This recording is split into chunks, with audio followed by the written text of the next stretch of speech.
we about to get this soul trap. We about to get this soul trap did, man. We got to have this knowledge for this soul trap. Like this is a must. Because these niggas got shit planned.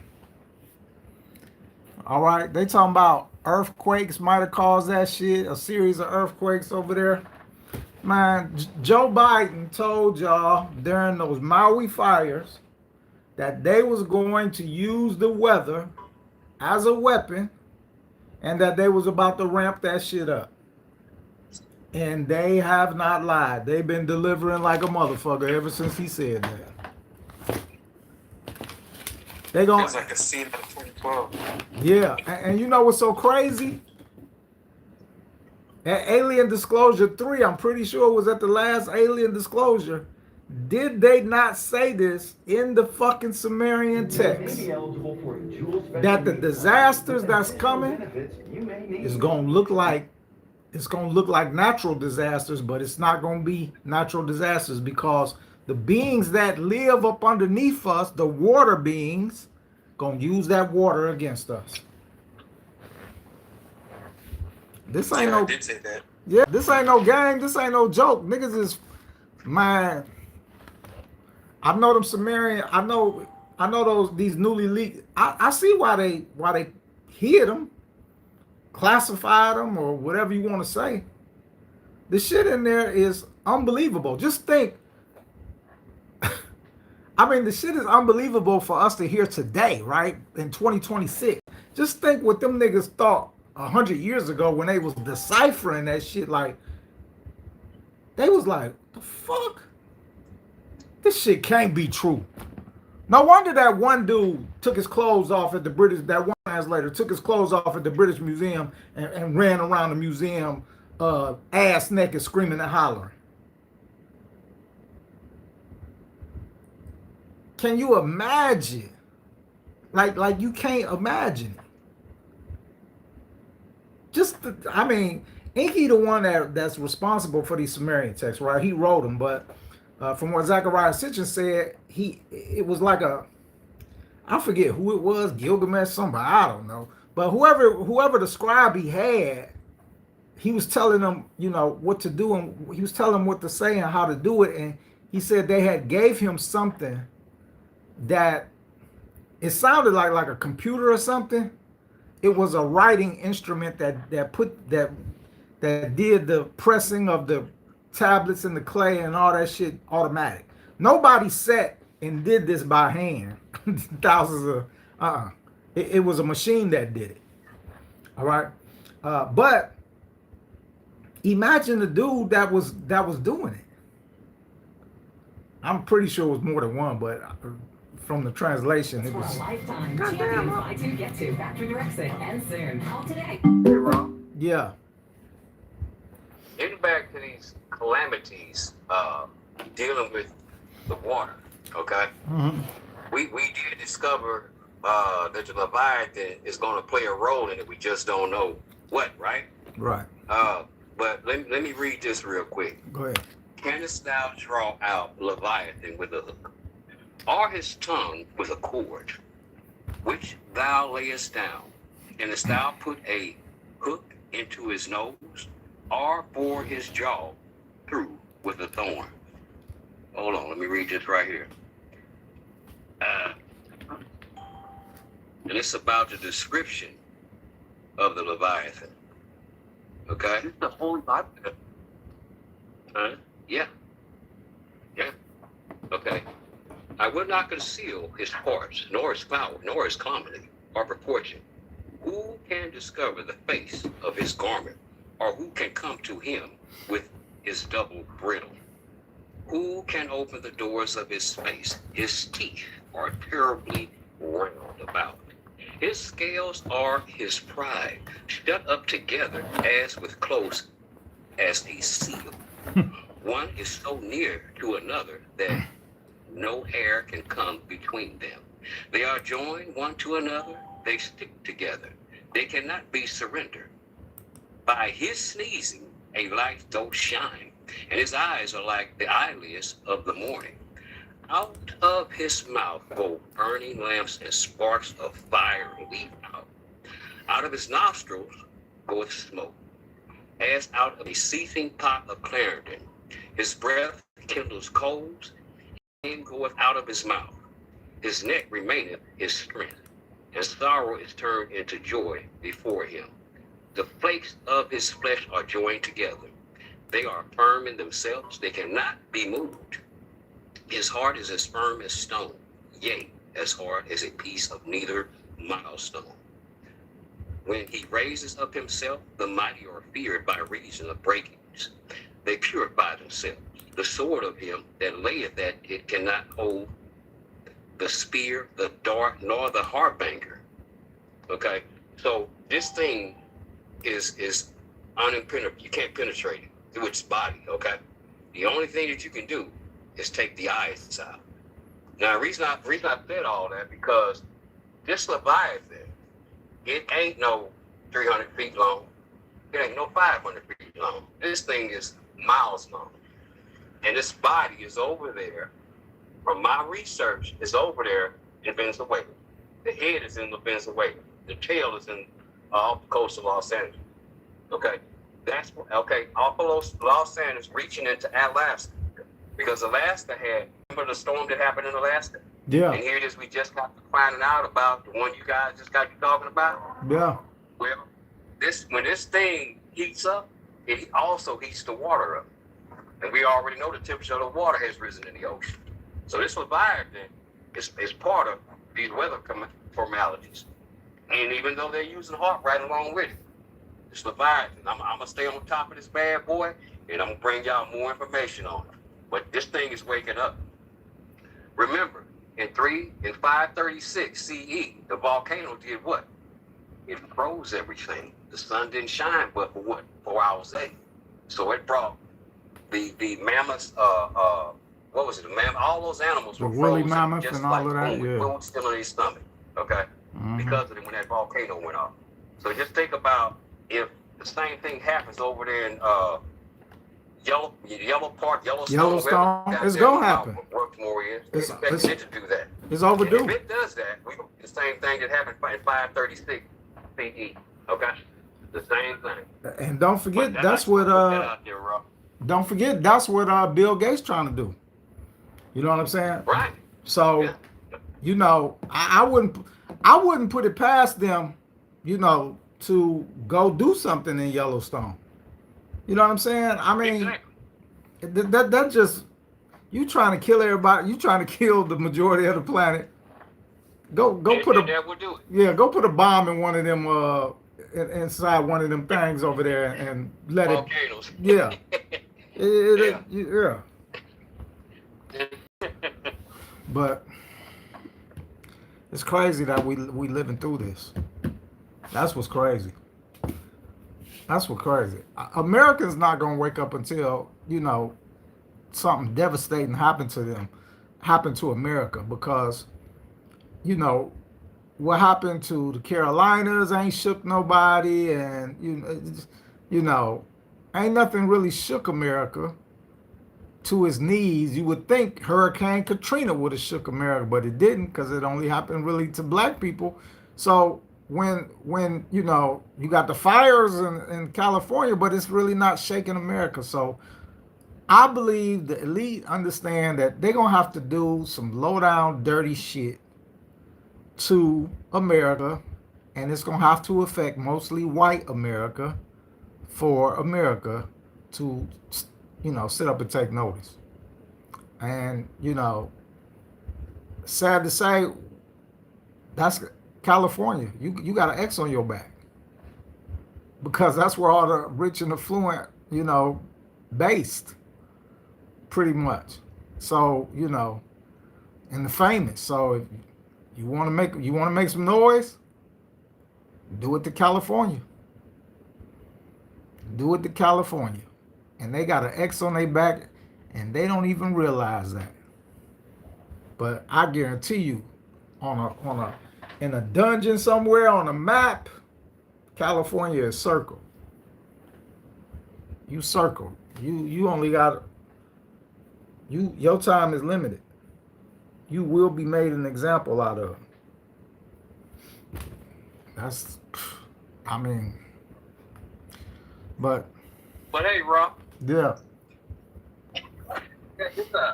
they already doing exactly what previous young already did. That we are going to vamp the weather up.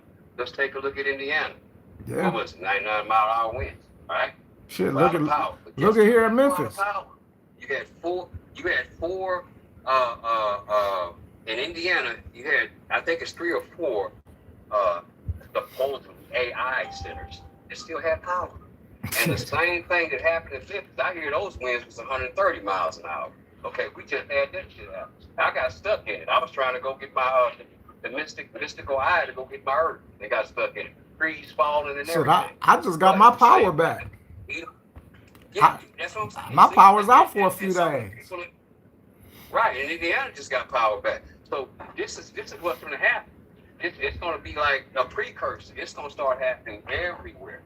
They already promised us 18 months, an 18-month blackout. Carl Schwab even said that with his bitch ass. Excuse my French. And I'm telling you, that blackout, man. Yeah. This whole area was, the whole area was out. So at night, man, that moon wasn't giving you no, man. It was black in this motherfucker, man. Black. Outside, black. Can't see shit.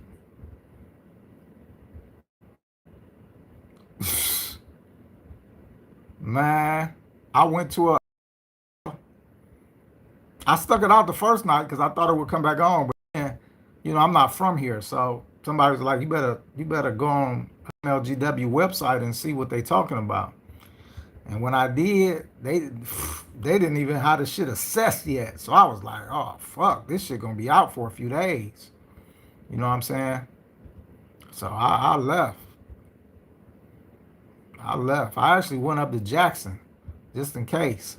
Because I don't think they done here, man. I don't think Memphis realizes what it is. They found one of these. A crystal skull, in the top of the pyramid here in Memphis, Tennessee, back in, I want to say the 90s. And Alex Jones came down here, and he did a whole story on it. What would a crystal skull, it's only supposed to be 7 of these and around the world. And, the story goes that when all 7 are collected and put together, because the crystal skulls are made of silicone, I think. Not silicone. Yeah, no, it's crystal. Something else I was thinking, but anyway, the crystal that is made of is, they say this crystal is, it's like a information bank. Yeah, an information bank. Good way to say it, Chevis. An information bank, and when they come together, it's gonna activate them, and they gonna divulge a lot of information, which, probably some more shit that Inky did. Because Inky seems to be the only one. You found one in Memphis, Rraw? Yeah, they found it in Memphis. That's correct. Yeah. Yeah, that's what I thought. Yeah. At the top of the pyramid. When it used to be just the pyramid before Bass Pro got it. Yeah, they found one in a box. It was in a box. So remember something. This is one of the biggest secrets they hiding from America. I guarantee you, America was the first ancient Egypt, because in the Grand Canyon, the pyramids and the Sphinx that's in the Grand Canyon, it's way older than the one out of ancient Egypt, because it's worn off. It's worn, and you can barely make it out. You can barely identify it, but you can still see it clearly. But, and then, maybe not so, because we got to remember the ones in ancient Egypt was buried by sand, which could have preserved them for thousands of years. All right. I mean, so what if they all is the same? What if they all are the same age, which would be thousands of years? Some put them at 25,000 years. So I just think to find a crystal skull inside the pyramid down here in Memphis, Tennessee, that is more to that story than people realize. Way more. All right? Way, way, way more. And it's telling about, number one, why that pyramid is even here in Memphis. All right? Why did Memphis, Tennessee decide to build a pyramid? And who decided that? And why ain't no other city besides Las Vegas in recent times? Why ain't no other city in America, think about what I'm saying to you, in America decided to build a pyramid in their city?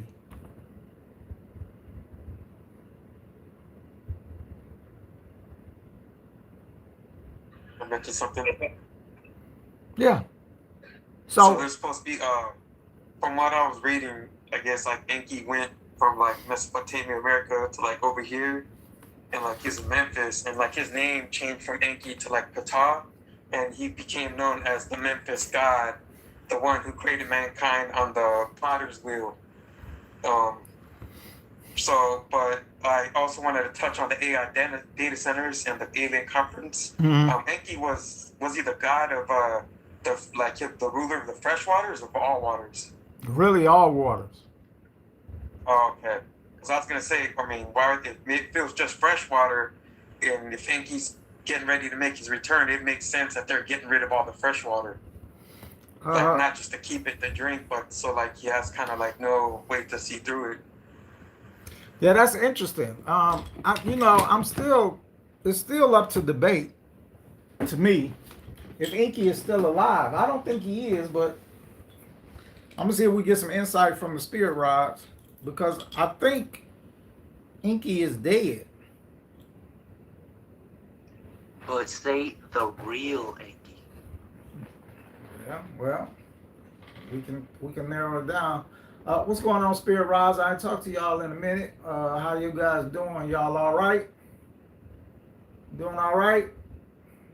That's a rhetorical question that you should always answer yes. Thank you. All right. Y'all got to be doing all right. Y'all run this motherfucker. So, the fuck? All right. So, you heard what we were talking about. We were talking about Enki. And we wanted to know, is Enki, E-I, the creator of humankind, or let's just say the Homo sapien, is he still alive? Is Enki still alive? No. All right. You saying no? You saying no? All right. So just to confirm, Enki is dead. Enki, the Anunnaki, E-I, is Enki dead? Is Enki dead? That's probably how I should have worded it the first time, but yes. All right. So Enki is dead. Let me ask you, is Enki buried in the Serpent Mound in Ohio, in America? Is Enki buried in the Serpent Mound in Ohio, in America? Yes. I figured he was. That's why they won't go dig that up. That's why they won't dig it up. See, you know what be so crazy? You will go dig up ancient Egypt shit, or dead people, but then you'll turn around and say, we're not going to dig this up because it will desecrate. So you ain't desecrating no fucking place else where you digging up motherfuckers at, right? So the reason they're not going to dig up Serpent Mound is because who's buried in there? Enki. That's why they going to, for one, he a giant, so they really ain't going to dig that up. But for two, this already came down from, the brass, that don't nobody dig this up. They ain't going to dig up that Serpent Mound, ever. You know what I'm saying? Yeah, Enki, I believe, is dead. Um, and you got to realize this: if Inky was not dead, there would probably be more going on in the world as far as helping humanity. All right. Good point. Unfortunately, for what we about to go through, there will be no Noah because there's no Inky. But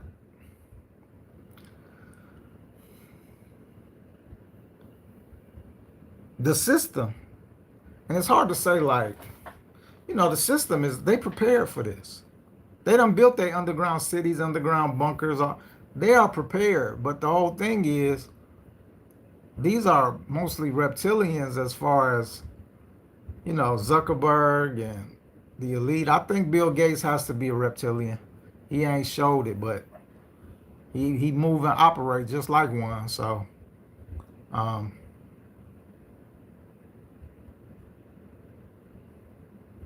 we just, if you value life and all of this shit, you screwed. I just don't want to go out like I seen some of them people go out. I can't even imagine what that death feels like. You can imagine the death of a bullet or maybe even a car accident. Maybe if you've been in one before, like I've been in a few major car accidents. I cannot imagine running away from a flood and what's going to happen to you when it reaches you. Because that water had debris and shit in it too. I can't swim, but I couldn't even fathom a swimmer trying to swim with, what even happens? Does that water like smash you to the ground on impact? And, or is the force of the water itself that maybe crushes your skull? I don't fucking know, but I don't want to go out like that. I'm be honest with you. If I had a piece on me and I seen that coming, I would probably do it myself because ooh, that put you, ooh, I don't want to go out like that. I don't want to go out like that. Raw. Yeah, I got a question about the Sumerian text. yeah. So, do the Sumerian texts ever state if the Anunnaki came before or after the dinosaurs? Do you know? See, here go this is really kind of the dilemma with time frames, because the first time the Anunnaki came, probably was the Igigi first, all right, and they just came to scout. That's all they came to do was scout. They didn't come to do anything. They just came and looked. So they sent a scouting party. And then my whole thing was about the dinosaurs is that if the Anunnaki came before the dinosaurs were killed, what if the asteroid that hit planet Earth was actually one of the fucking rocks or moons that was given to Nibiru to attack Tiamat at the time? That sounds plausible. And then check this out. When that asteroid hit from Nibiru to kill all the dinosaurs, what if the Anunnaki knew that in order to evade that specific area that they wanted to scout the waters from, that they knew that they had to kill the dinosaurs at that specific location? Because check this out.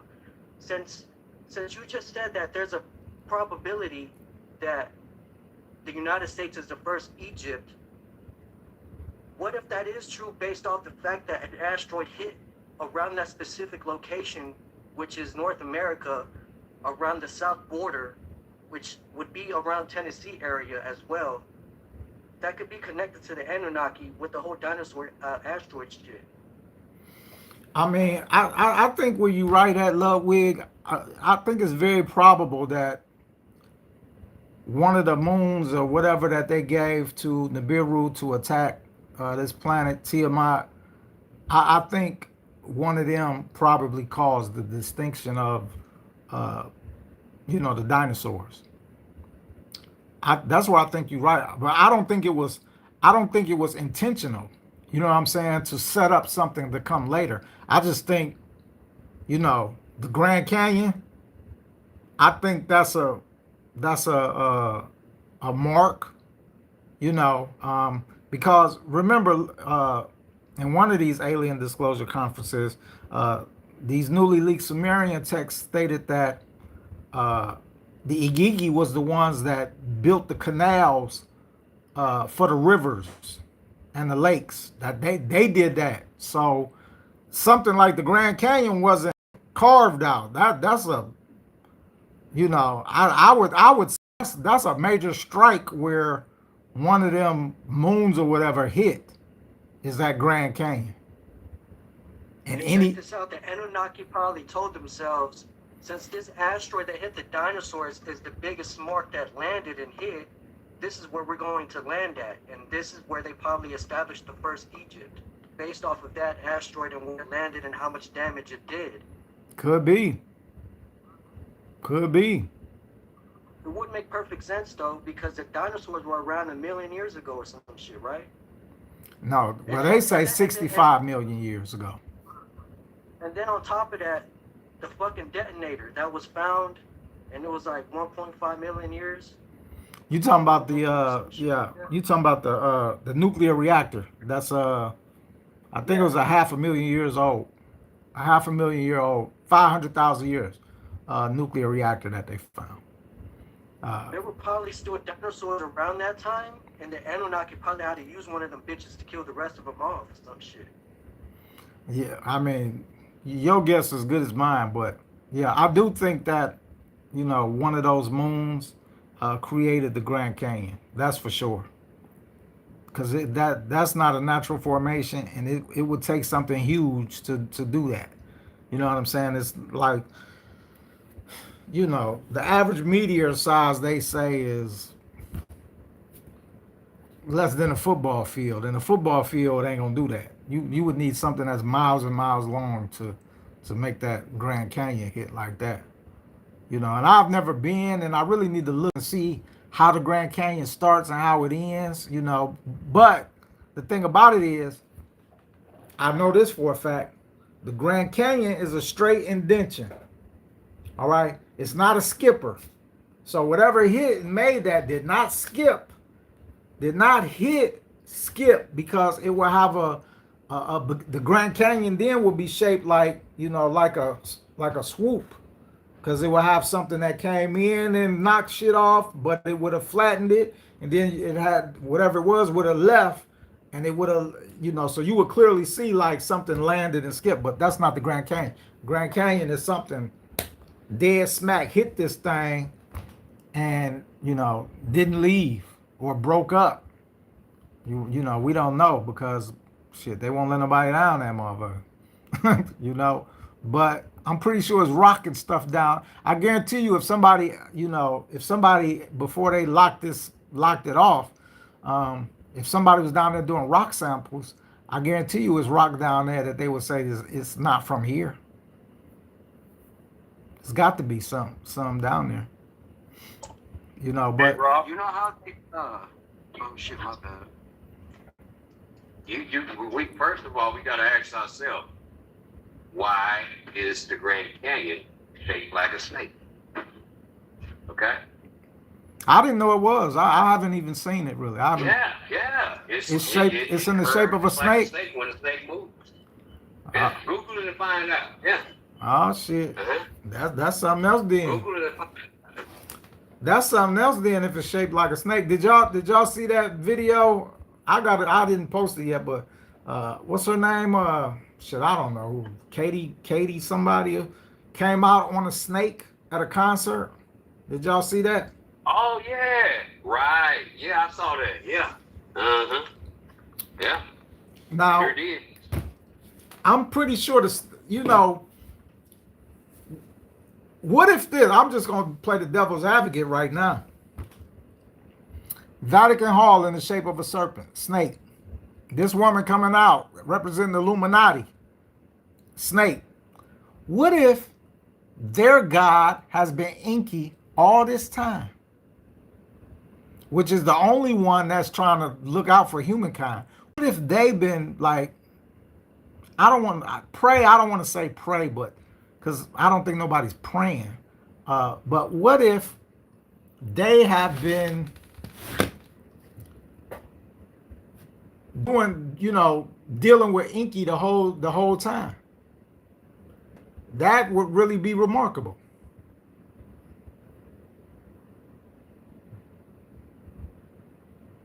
That would be something else. That would be something that, you know,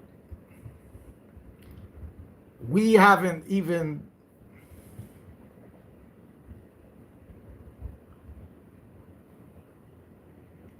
that would be something we haven't even really taken into consideration. You see what I'm saying? But we have to, because Inky is represented by the serpent, the snake. You got serpents, aka dragons, but now that I said that, and now what you was talking about earlier, Raj, with the what's the beast from the ocean? The Leviathan. The Leviathan. What if the Leviathan represents the serpent or the dragon? And then check this out. This is gonna blow y'all head back right now, what I'm about to say. For those of y'all that was at Alien Disclosure Conference Part 1, what if the fucking Leviathan thing is Code 12, the being that runs this planet? And what if the Illuminati, who know that, and this being is represented by the serpent or the dragon or whatever, and they've been fucking, let's just say fuck, I don't want to say praying, but they've been fucking with that thing ever since they figured out. And that's why they do the, you know, symbolism of serpents and snakes and stuff. Speaking of snakes and serpents, there's this interview with a UFC fighter, and they was asking him questions about Instagram, how he didn't have his profile anymore, and he said something that went over everybody's head. He said something about they took away his page, and then he said, "Give me back my profile, you lizards." And that, I could tell that went over everybody's heads, because we know that the reptilians, that's what he was referencing at. Right. But his name is Patty Pimbleton or something like that. That's crazy. That would be something we haven't even really. That is crazy.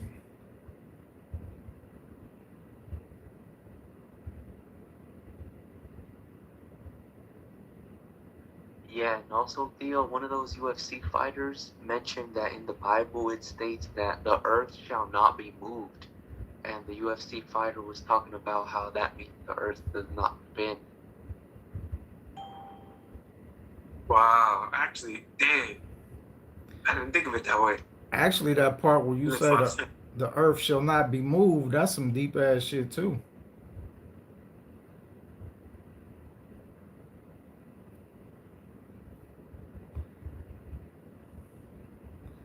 That's some deep ass shit too. Hey, everybody. I mean, it just goes to show that we don't know so much, and like the shit that we just now learning from these newly leaked tablets is so fucking incredibly out there. Science fiction shit. You know what I'm saying? Like some real life science fiction shit. I have to step back from that shit, man. I'm beyond. I done took like a whole week off because that shit is mind. It's beyond mind blowing. I have to sit back and tell myself, you know, this is real. This is not this ain't a fictional book you reading. This is in a fucking 5,000-year-old ancient tablet. I have to pinch myself and remind myself that, yeah, they did just say that. Yeah, these motherfuckers just told you, you know, and I guess that's come from our indoctrination because they put the fantasy and all of that shit into TV. You see what I'm saying? And so I'm a sci-fi buff. I love sci-fi shit. But I still have to remind myself like, damn, this is real. This is not a movie. This is some real shit. So still incredible to me, man. A lot of this stuff is still super incredible to me. And then, I'm even thinking of pushing the soul trap back maybe a week or two to squeeze in another conference because I literally can't believe I forgot to do that. I forgot like three videos to show y'all on some crazy ass shit that I thought I showed y'all, and I fucking forgot it. It's just so much, man. It's so much.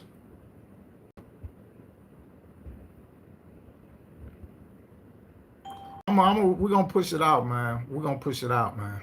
I'm gonna be honest with y'all though. I'm gonna be real honest with y'all. If the whole school of esoteric knowledge was to get their ticket, I would do a special conference just with y'all, man. I would. I think y'all deserve that. I think y'all deserve that, to be honest. We need a special conference or just the soul trap. Just school of esoteric people so we can go over this.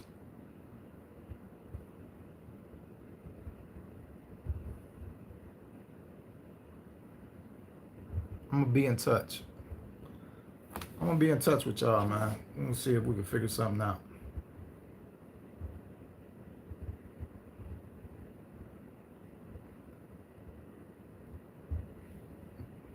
Because, what I've noticed over the years, and I've been doing this for 10 years, so thousands of people have gotten a soul trap session. But everybody they don't understand. Most of the people that got it, they just got it. They see me talking one day or whatever. They don't even really understand. And I'll just be like, ugh. They don't even ask questions. Some people have did some shady stuff and all of that. And what people don't realize is when I first found this information, I debated whether to share it with you. I was weighing the pros and cons. I was thinking about those people that did the shady stuff to me, thinking they got over on me. But see, now I'm going to get the last laugh because those people was blocked. So they think they're going to be, when they die, they're going to be using old soul trap information trying to get out. And they're going to look like an idiot. And I'm pretty sure the archons on the other side going to tell them like, oh yeah, yeah. Well, did you know that the Rraw Report kept researching and discovered some new shit, got a hold of the truth? We rewarded him that because of his diligence. And he rewarded the people, that was due diligent to him. But obviously that's not you. There ain't nobody gonna get away with nothing, man. Everything you do is recorded.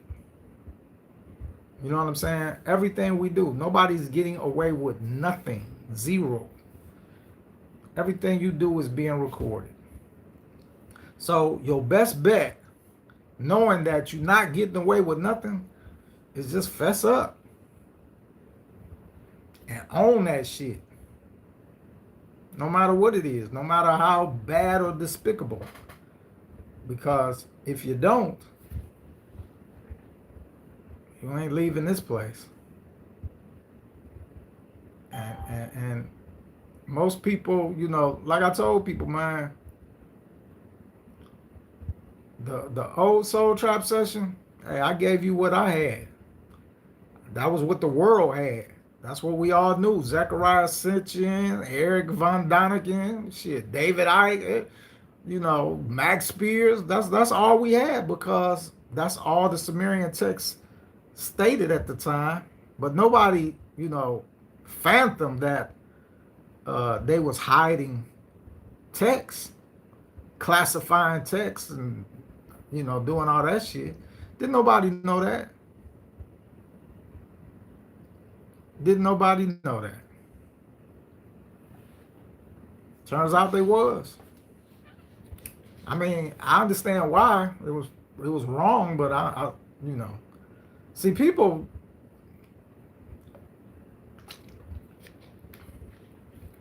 were thinking about their careers. First of all, it was the find of a century to even find these Sumerian texts, the statues and all of that stuff. That was the find of a century. So everybody wanted to be on it because it was going to boost their career. So because only a handful of people could actually read ancient Sumerian cuneiform, those dudes knew that they were headed to be rich and famous in the scholarly world, that they, you know, that their life was about to change. So when they started encountering cuneiform texts that was saying crazy shit like aliens and stuff like this, them motherfuckers, they didn't nobody want to publish that shit.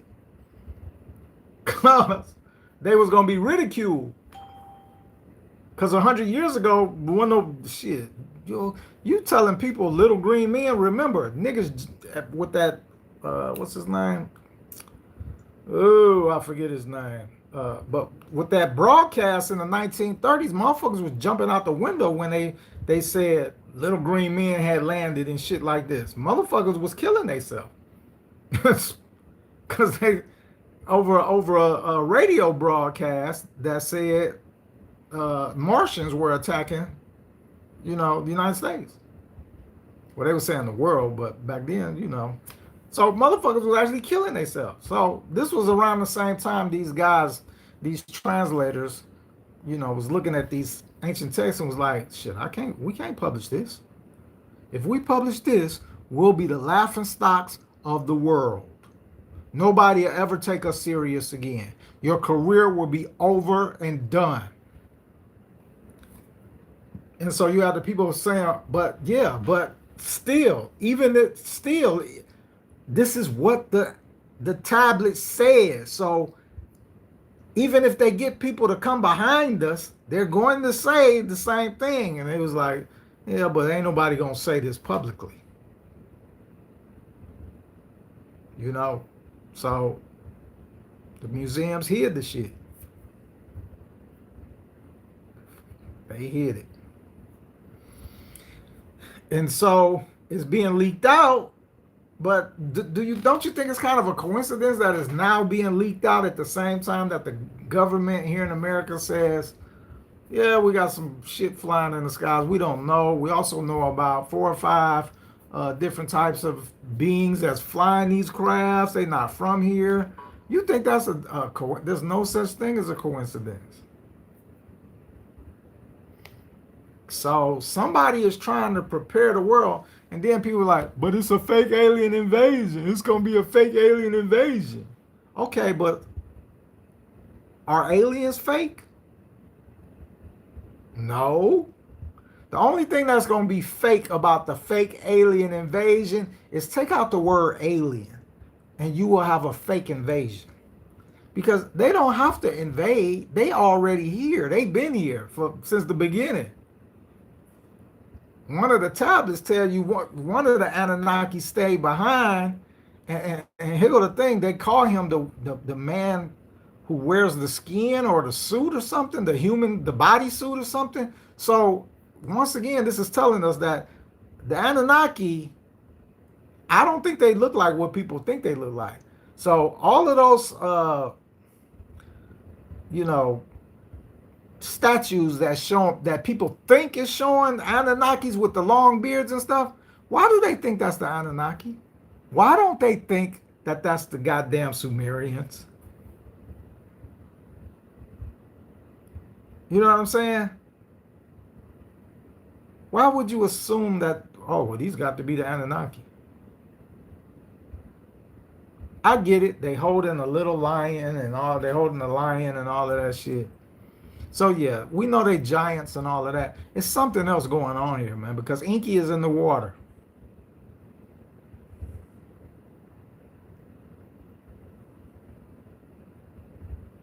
It's something. We missing something.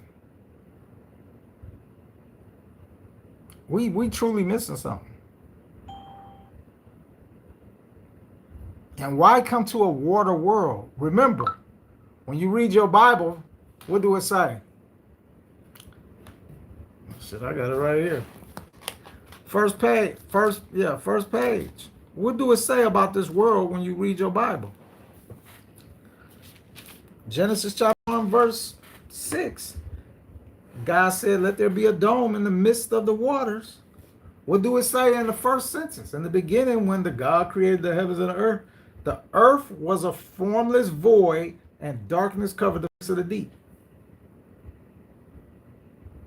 Earth had no form. Remember, what does earth mean? You thinking earth mean planet. Earth don't mean planet. All right? What does earth mean? Dirt, ground. That's what the word earth mean in this context that they are using it.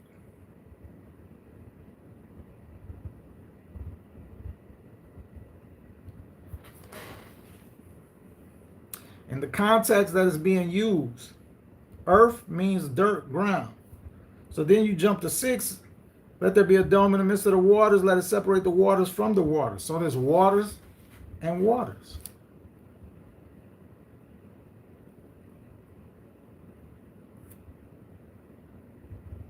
So God made the dome and separated the waters that were under the dome from the waters that were above the dome. So what does the dome actually do? The dome doesn't, it's not even that the dome sits on. The dome don't even sit on nothing. The dome don't sit on dirt. The dome don't sit on dirt. It don't sit on ground. The dome is suspended in the air above us, separating the waters below from the waters above. That is what we call this dome. That's what it's doing according to your Bible. It do not even sit on anything. So anybody talking about that 4 pillars, I don't know where you get that from, because it don't say that in here, right here in the creation story of the Bible. Sometimes you got to accept stuff the way it is, because these are beings dealing with technology that we don't even understand. We don't know what a fucking dome is, or firmament, or what it's even made of, how it's made, or whatever. We don't know if it's a living thing or not, because you got ancient Egyptian shit that show it as a woman. So clearly we out of our league. Some things we just cannot find the answer to.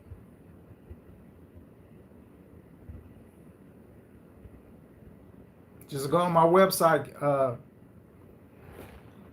Chaos. Go on my website and click on it. So, but we don't have the answer, and we're not gonna have the answer for everything, because the number one thing that was the number one thing that they wanted out of humans was not knowledge. Humans. My fellow humans, please understand, the system does not want you to have any kind of knowledge whatsoever. Period.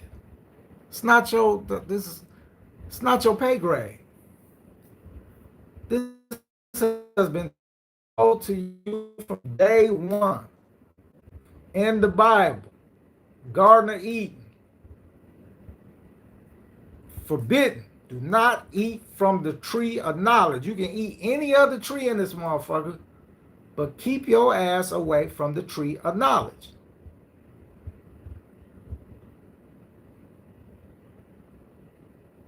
And ever since that day, Ever since that order was defied, the system created by these beings has been lying to humanity ever fucking since. And only one person has been trying to give you any type of truth, and that's been Inky.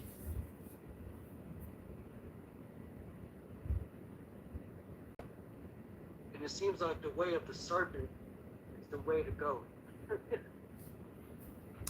Yeah. But also, Thoth is known as the god of wisdom who would share to the humans. See, but here, this is what I don't like about, and you know, we went through this in class when we read the Egyptian Book of the Dead and all of that. It's like the whole Kemetic thing is mixing truth with falsehood. It gives you some truths, yet it steers you back towards reincarnation. It steers you back towards, you know, ma'at and working in the fields when you a soul and all of this crazy stupidity, right? So you can't trust it. I can't, you know, I cannot trust a woman if she only tells me part of the truth. I'm not going to trust my friend if he lies sometimes and tells me the truth. I'm not going to trust anybody with what you call a two-faced tongue. The tongue of a snake. So that's the dilemma. That's how I have to write those off. You know, I ride with Inky until, you know, I'll say this.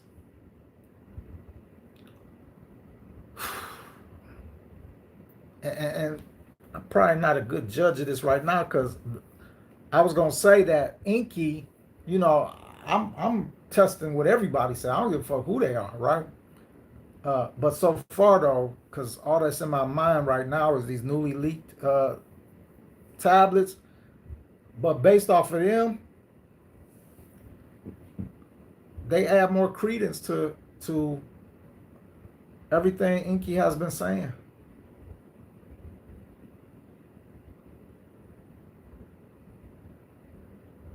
And I'm scanning my brain to try to find when I've, you know, caught him in a lie or something, but I can't find nothing about Inky lying to humanity. If y'all know of something, please let me know. Maybe I forgot. I don't know. I can't think of Inky. Well, Go ahead, Rob. I do know that Inky told the truth because God told him, surely, if you eat of this fruit, you will surely die. And then Inky, which we know he was a serpent, he said, surely you will not die. You will be gods just like us. So he told the truth from the beginning. And I hadn't got into it yet, but I think I got the book of Inky. Then I'm going to start reading to see what's in there. I don't know if you've ever read it. Have you ever read it, Rraw, the book of Inky? The Lost Book of Inky? The Lost Book of Inky. Who wrote that? I don't know. I got it. I found it. I downloaded it, but I haven't even gotten into it yet. I've heard of that. I've heard of that. I'm not sure if I read it though. Yeah. But because that kept coming up. Yeah, that's what I thought. Zechariah 6. Okay. Yeah, I read that. Yeah. Okay. Yeah. Okay. Yeah, but it's you know, sadly, like I was saying, Zechariah Sitchin work is incomplete. It's incomplete because they hid these other texts from him.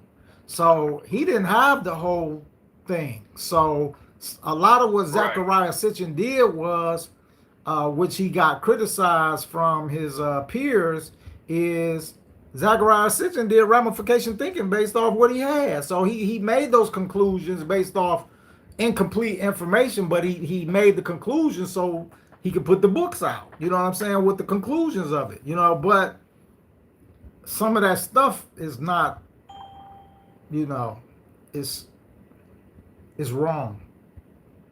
It's wrong, which is why the Soul Trap session now is wrong, because you can't, if you don't have all the information, you can't make a real good decision. And but you know, Sitchin didn't know that. You know, shit, didn't nobody know that? I didn't know that. Nobody knew that. David Icke, Eric Von Daniken, all these guys wrote books based off of them translations. So all that shit got to be revamped and relooked at and all of that. You know, that's why I'm doing these conferences, because everything we thought we knew, because this is the shit we learning in these conferences, this is the most fantastic shit ever. So, like, it rewrites everything. I mean, Alien Disclosure Part 1 totally rewrites what anybody even thinks about a god.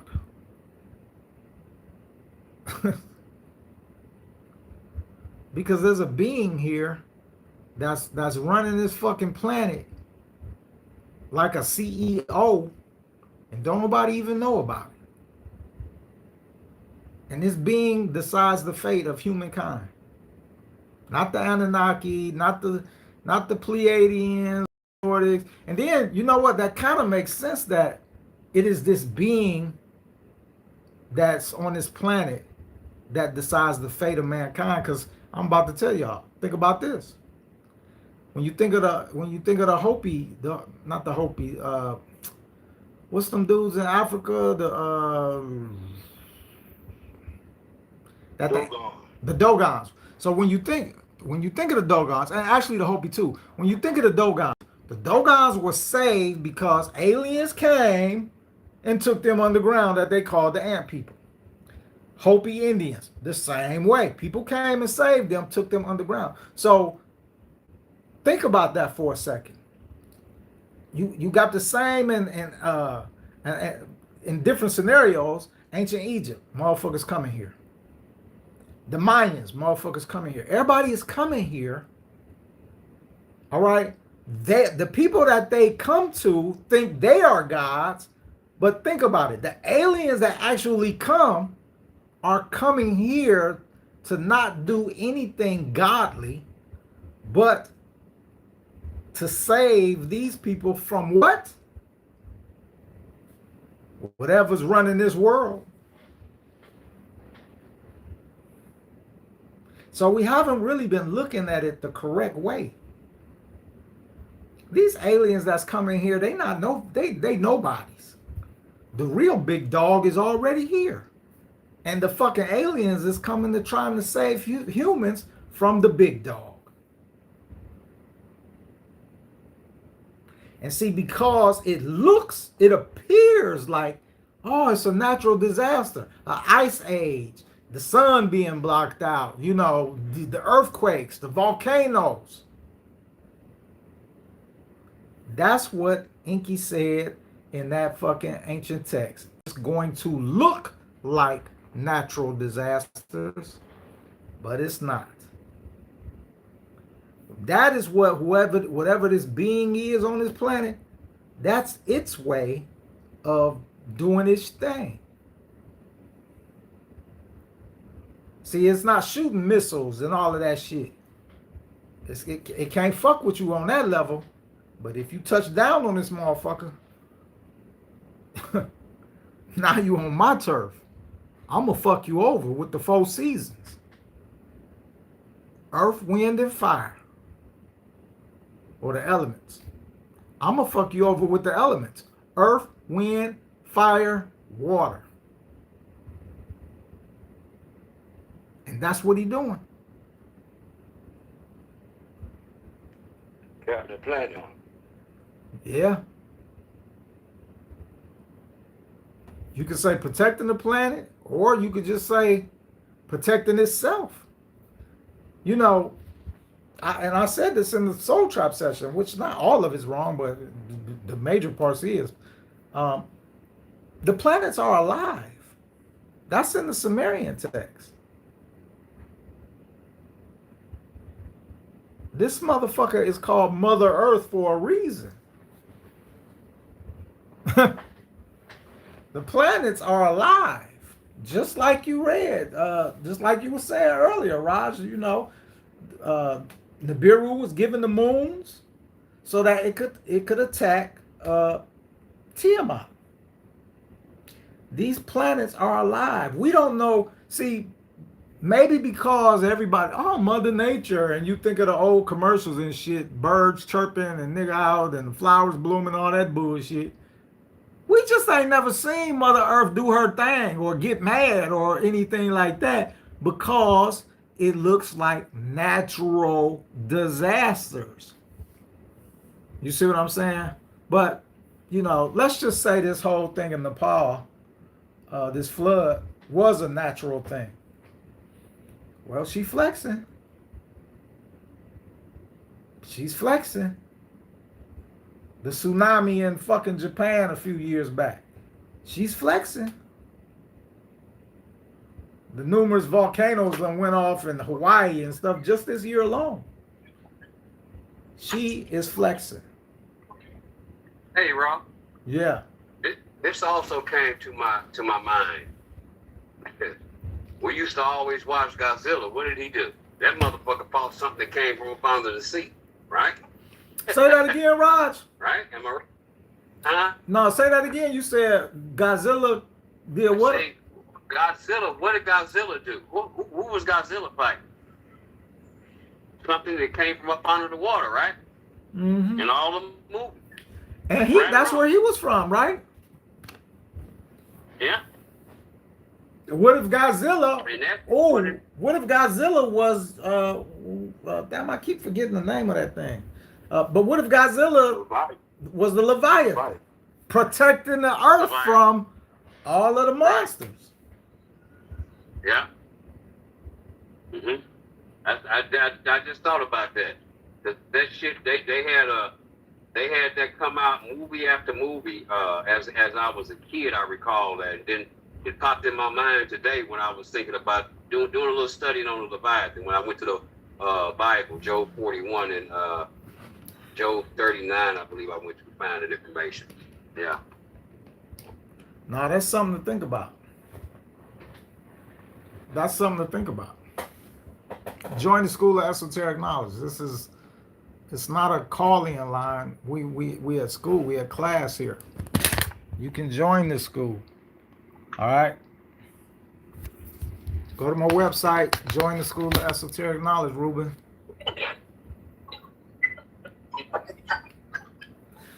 Yeah.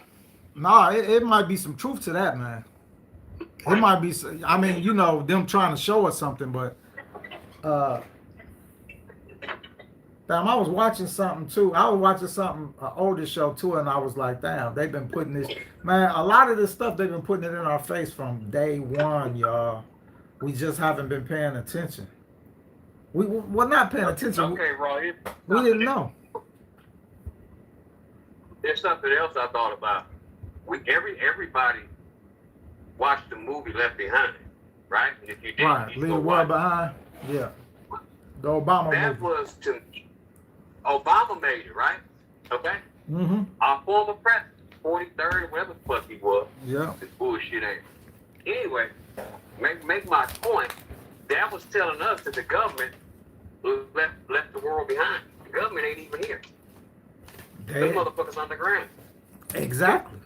And we're going to be left to fend for ourselves. Right. That's what that movie telling you. We left behind. We the motherfuckers that left behind. Lead the world. Okay? We got to fend for ourselves. I mean, but How many things have happened in the movie? Yeah. It's really a play on words too. Yeah. They had a ship hit a bridge. Yeah. And later on down the line, a ship actually ran into the Boston Bridge a year later. And then you had the Tesla cars doing what? Being stopped on the highway. Yeah. Now you look at Indiana, how many cars stopped on the highway? People couldn't go nowhere, you know? Yeah, they making a movie right in our face, man. Yeah. That's true. That's true.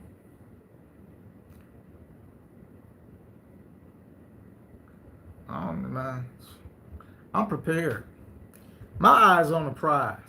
All right, and the prize is what to do in the afterlife. That's what I'm focused on. So, I reserve the option to in my story whenever I choose to. Certain things just ain't gonna happen to me. I can't swim, so I'm not even trying to do the flood thing. All right, that's just I can't swim. Why would I let myself consciously be taken into the water knowing I can't swim? We're not doing that. All right, we're not doing that. We're not doing Alzheimer's. We're not doing paraplegic shit. We're not doing none of these things. You know what I'm saying? We walking out of this bitch on our own accord, the way we want to. Fuck all that. You know what I'm saying? And I will be fully prepared when I do it, to make that transition from the physical realm to the spiritual realm and be conscious and know what I got to do. That's how I envision this whole thing. I envision it just like that. And based off the information, the new information from the Soul Trap that we gonna get on the 27th, I'm fully prepared, fully 100%. So are you guys. You just don't know it, but you will after the conference. But fully prepared, fully prepared.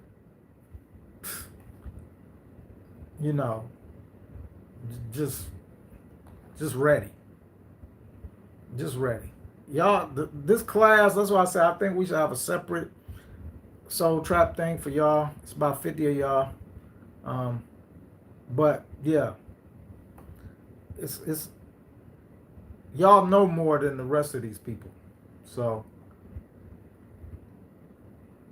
it really would be actually a different type of Soul Trap session for y'all as opposed to what I got to give them. I have to give them as if they don't know. So it's going to be more elementary and all of that stuff and, trying to get the gist of it to them. But for y'all, I can go into detail because you know more. That's why I said in the end, I'm probably going to take every fucking relevant past school session that we've done and make it a part of the whole full Soul Trap session because it's just a lot that they need to know. Which is gonna make the Soul Trap session like a month. Like y'all been here in less than a week. It'll be a year. That's 52 episodes. That's 52 classes. I think we took off like one or two. I might have took off one or two. So talking about 50 classes, but we talking about a shitload of hours that they would have to do before they would even get to the newly leaked information, which means the Soul Trap session would be like, would turn into the Soul Trap course, which is a year-long course. You know what I'm saying? Worth it. That's going to cost about $1,500. Because these people need to know certain shit. They don't understand the system. They don't understand these guys that, let's talk to the spirit rise. I ain't talked to these dudes in a minute.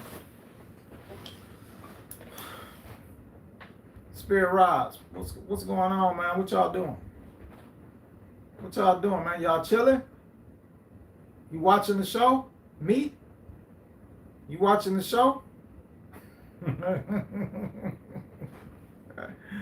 I like y'all guys, right? You can read my heart, right? Do I like you? Yeah, I like you guys. Still trying to kill me? Yeah, you can say you are. I ain't going nowhere till it's time though, right? Bet. So, Spirit Rise. The Soul Trap session.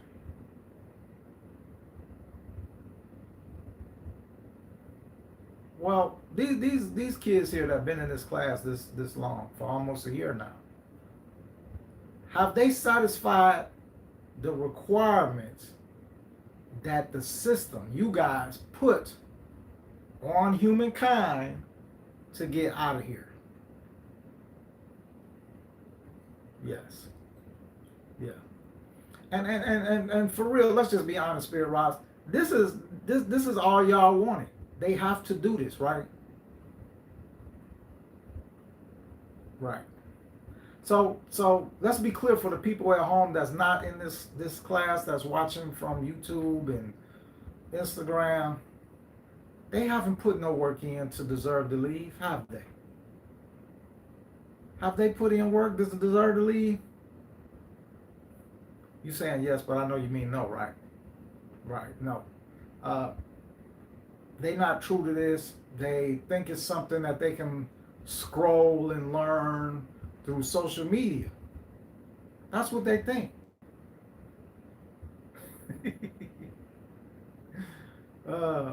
That's an insult to y'all, ain't it? That's an insult to y'all, because somebody that think they can learn the knowledge that you guys got out here by scrolling through social media, when it's masters who have devoted their lives to trying to learn y'all lessons and knowledge, right? Yeah, these people are fools. People are fools, and they will reincarnate because they just don't get it. That true? Is that a true thing? Yeah. I know. But hey, they deserve it. I think they deserve it. You know, they lucky I'm not really ornery. Because if I was really ornery, the knowledge that I'll be giving them is worth 100 times more than I know what I charge. Right? Yeah. But, you know, I don't charge them like that because, you know, me coming from the streets and all of that, a street nigga or a street girl, she'll never get the knowledge if I was to really put the real price tag on this motherfucker. They would never get it. They would never get it. So they don't even understand. I be doing them a solid. I do them a favor. You know what I'm saying? But if Jesus was one of y'all's people, am I right? Spirit Rod, Jesus worked for y'all, right? Right. And Jesus charged them. Jesus made them disciples. He charged them out the ass. He said, give up everything and follow me for this knowledge. Yes. So he charged them out the ass. What if I was doing, you know, it was a preacher back in the day, and I forget who he was, but he would make people sign over their life savings. Got a house? Sell it. Give it to me. Now, what if I was doing them like that? I would be wrong, huh? I would be wrong, wouldn't I? Yeah. So, I'm not wrong. I'm not wrong. But I could say one thing. I only got anything good to say about the people that's been in this class, because they done put the work in. I don't have nothing else good to say about anybody else. You didn't put the work in. You think this is a game. You think it's a joke. Some of you think I'm operating the spirit rods. Spirit rods. Spirit rods. Is this, can we start from a neutral position? Is there somebody out there that think I'm moving these rods?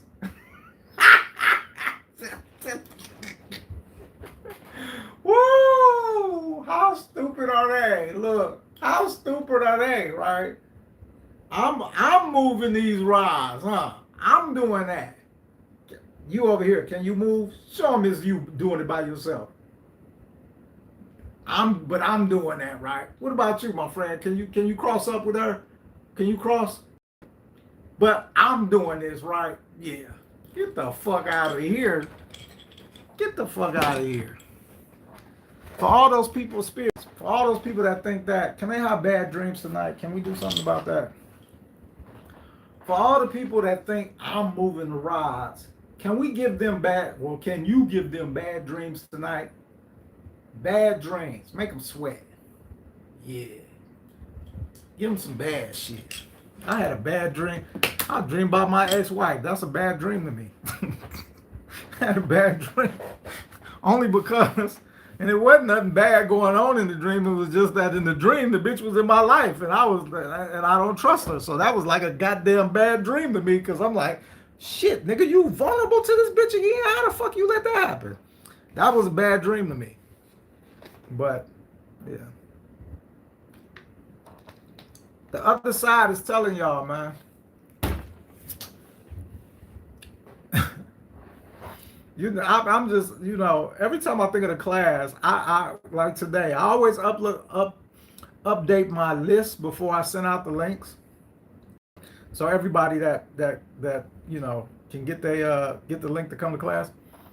It just hovers at 50, 51. We never go, you know, maybe 52, but we just, that's what it does.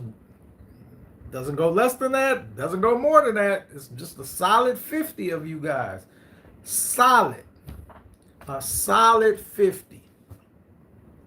Hey, Raw, you know what that equals to? What? That equals to 100 eyes, 100 ears, and 50 brains. Yeah. That's the machine, baby. What did you say? What did you say, Chef? Is a death card? What did it equal? I said a deck card. Oh, a deck of cards. 52. Yeah. Okay. Yeah. Who? Don't we got a numerologist in here? Theo, somebody. One of y'all be in that. What that number mean? Cause it's slick. Only we 50. That's it. We the 50 boys. Like Big Meech and them. The 50 boys. That's all we get to is 50. But you know what? We're gonna have a break. I was thinking of this too. This is y'all anniversary this week and next week.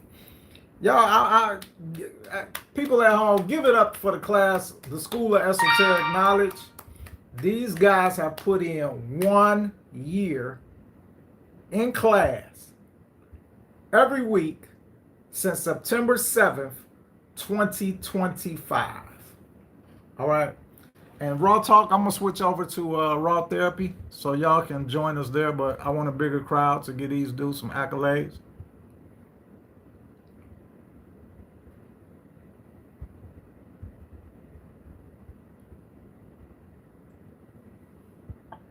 I don't know like a lot of numbers because I mean I am into like angel numbers, but I know the 5. I don't usually count zeros, but I know the 5 is like, I know there's more to it, but like it's like transformation and like self-discovery and stuff like that. But there's a lot more to it that these numbers mean. But I do know transformation is one of them.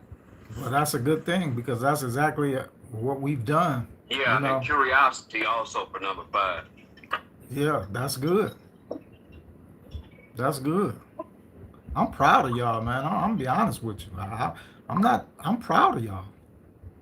I'm number one, I'm proud that you trusted me to guide you on this journey, and I'm proud that you stuck with it. And I'm proud how I've seen most of you, if not all of you, you know, some of you are quiet. I get that, but you're learning. You know what I'm saying? You are not the same person you was a year ago. I can tell you that. You're not the same person you was a year ago. And, you know, I can only take so much credit for you. I can only take so much credit for that because, you know, you got to put the work in. You got to show up. An instructor, a teacher is nothing if you know the student don't show up. Hey, Raw. You know? Yeah, go ahead, Raj. I went back to my numerology chart. I had to find it. Okay. The number 0 means infinite potential, holiness, and the beginning of spiritual journey. Wow, that's deep. And 5 means discipline. Right. All those things y'all saying, you know, just apply to what y'all have done.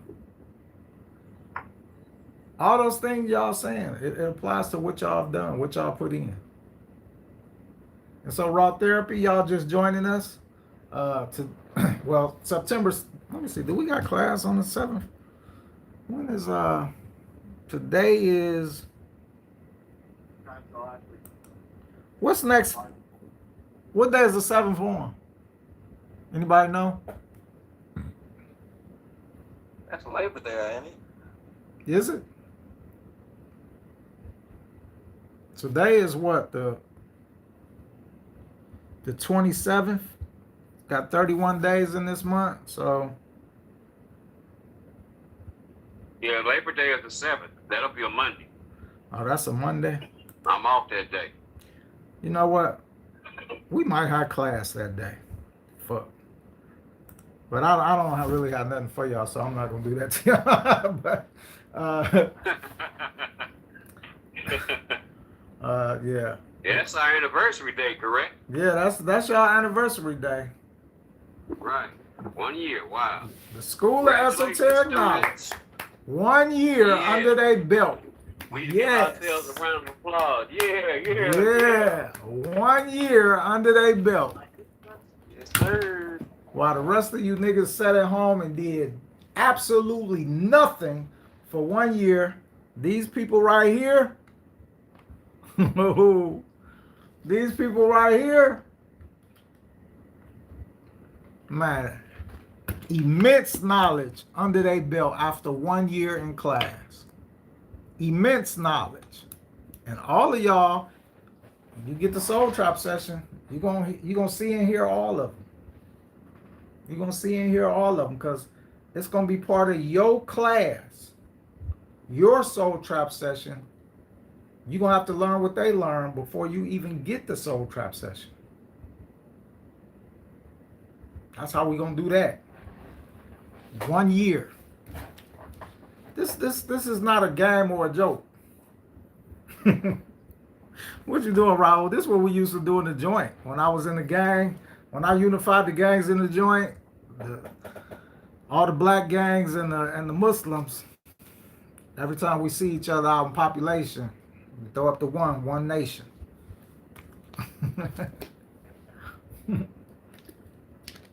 So the book of numerology, I didn't mention this one.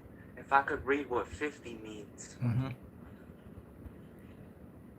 I'm gonna just let you see. The glorious. According to the Kabbalah, all knowledge there ever was and ever will be is included in the 10 numbers, the 22 paths, which are the letters, and the 50 gates of knowledge, which are a classification of all being into 5 series of 10. This makes 50 an intellectual number. This can be seen in the following words that total 50. It mentions a couple words here. Whoa. I'm gonna read all of them. Coordinates, efficient, engineer, explorer, fact finder, instructors, investigate, memorize, organize, professor, prophecy, physician, technician, theosophy. The charming and popular aspect of the 5 is also heightened by the cipher, admiration, considerate, delightful, sincerity. Remember we said that 5 will take changes. Remember we said that 5 will take chances. Is fearless, intrepid,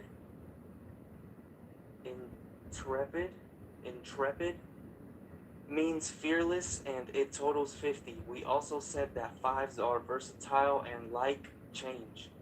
A word for that is diversity, and it totals 50. Destructive 50s are endanger, ignorance, instability, intolerable, revolting. Okay. Read that first part again, though, Raul. Read what Yeah, you the said. first part was boss. Yeah, read that first part again. So like we done said here, bro. So according to the Kabbalah, which is how they made this universe pretty much, Mm-hmm. According to the Kabbalah, all knowledge there ever was and will be is included in the 10 numbers and the 22 paths, which are the letters. And All the right, hold 50 on a gates sec. of Hold on a knowledge, second. which Read that again and stop at the letters. Read it again. All knowledge. So, of course, according to the Kabbalah, that's how this starts. Right. It says, according to the Kabbalah, all knowledge there ever was and ever will be is included in the 10 numbers and the 22 paths, which are the letters. The And 10 the 50 numbers. gates of knowledge. All knowledge is included in the 10 numbers.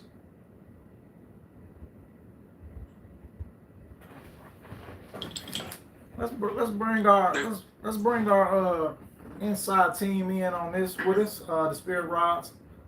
Spirit Rods. Thank you for answering and participating. There's something hidden in this passage, right? Is there something hidden in this passage? Yes. All right. So it says, say it one more time, Raul. All knowledge. All knowledge there ever was and ever will be is included in the 10 numbers and the 22 paths, which are the letters. First of all, Spirit Rods, is this a correct statement? Is that a correct statement? Yes? Okay. All right. So let's break it down. All knowledge is included in the 10 numbers. Let's go with that. The 10 numbers. Is that true? All knowledge is included in the 10 numbers. Is that a true statement? Yes. Okay. So you can read my mind. You know what I'm getting at, right?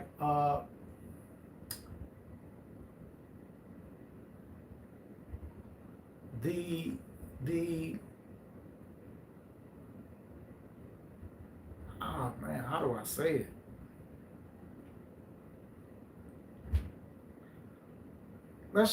Can I say it like this? The language of the universe is numbers, right?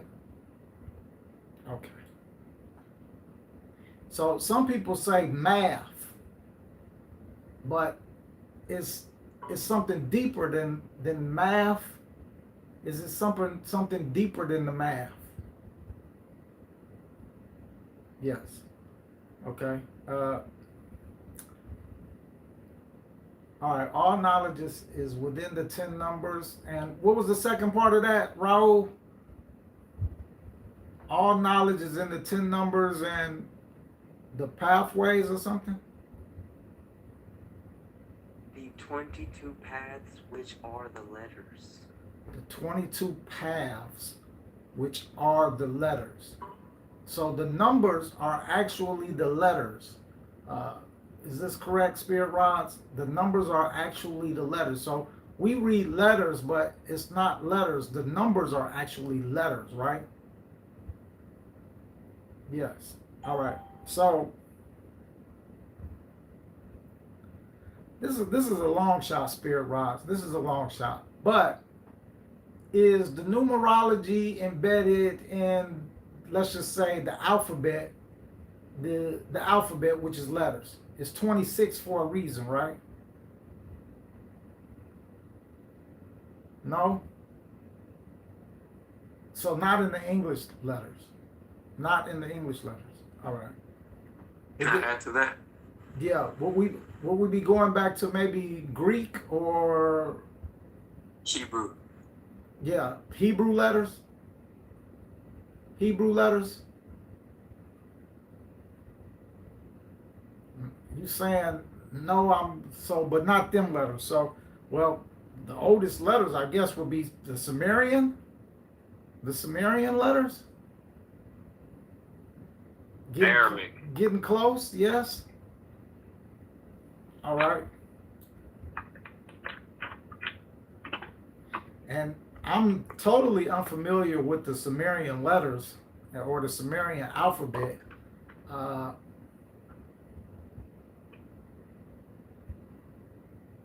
but the knowledge is in their numbers, which are letters. Yes. All right, hold on a second. This is exciting, man, because I'm real big on gematria. And there's a website like called Gematria Calculator, and it'll tell you all the numbers for words that you put in.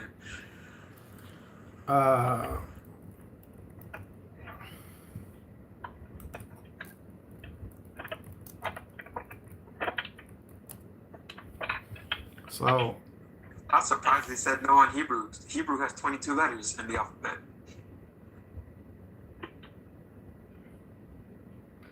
So the Sumerians used the cuneiform, which is not, they don't have letters, they use whole words and syllables rather than individual letters. But let me see, do they have a number system?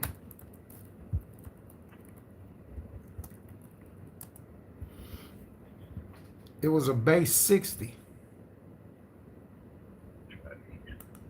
which is what we learned in part 3, Alien Disclosure part 3, which made fractions and calculations much easier because 60 is a highly composite number divisible by 1, 2, 3, 4, 5, 6, 10, 12, 15, 20, and 30.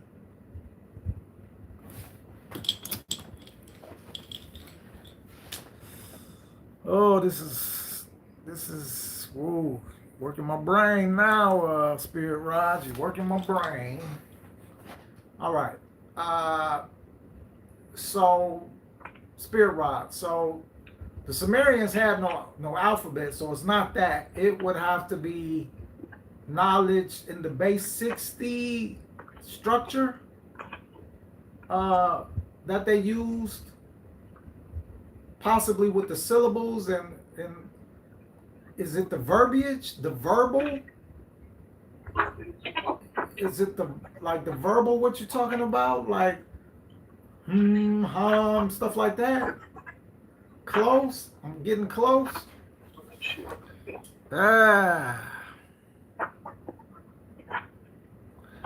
All right, so let me ask you this. I don't know if I'm hot or cold, but let me know. For some reason, chanting and arming keep popping in my head. Do it got anything to do with that, perhaps? Chanting and, home and all of that. You saying yes? Okay. So now, let me ask you this.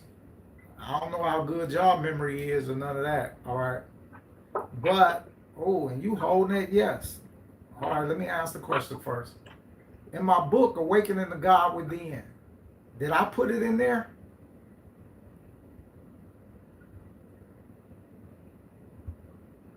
You saying I did? Okay.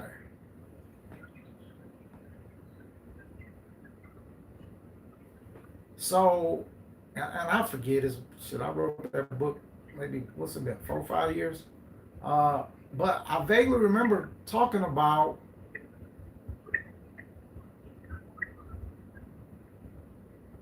something with the arm and all of that stuff. You saying yes. So go back and read that book, basically. I put it in there. Let me ask you this. The last chapter I wrote in that book, Awakening the God Within, when I started talking about God being a woman at the end, was that true? What I was going to ask you, was that true? Like, was that true?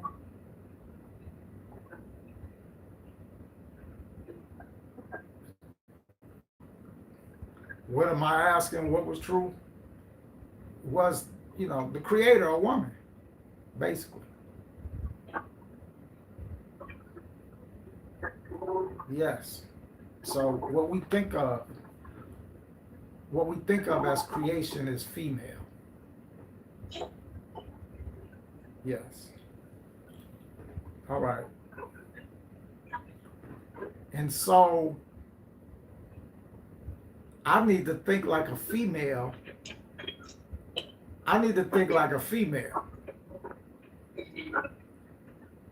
All right. Yeah. Yeah.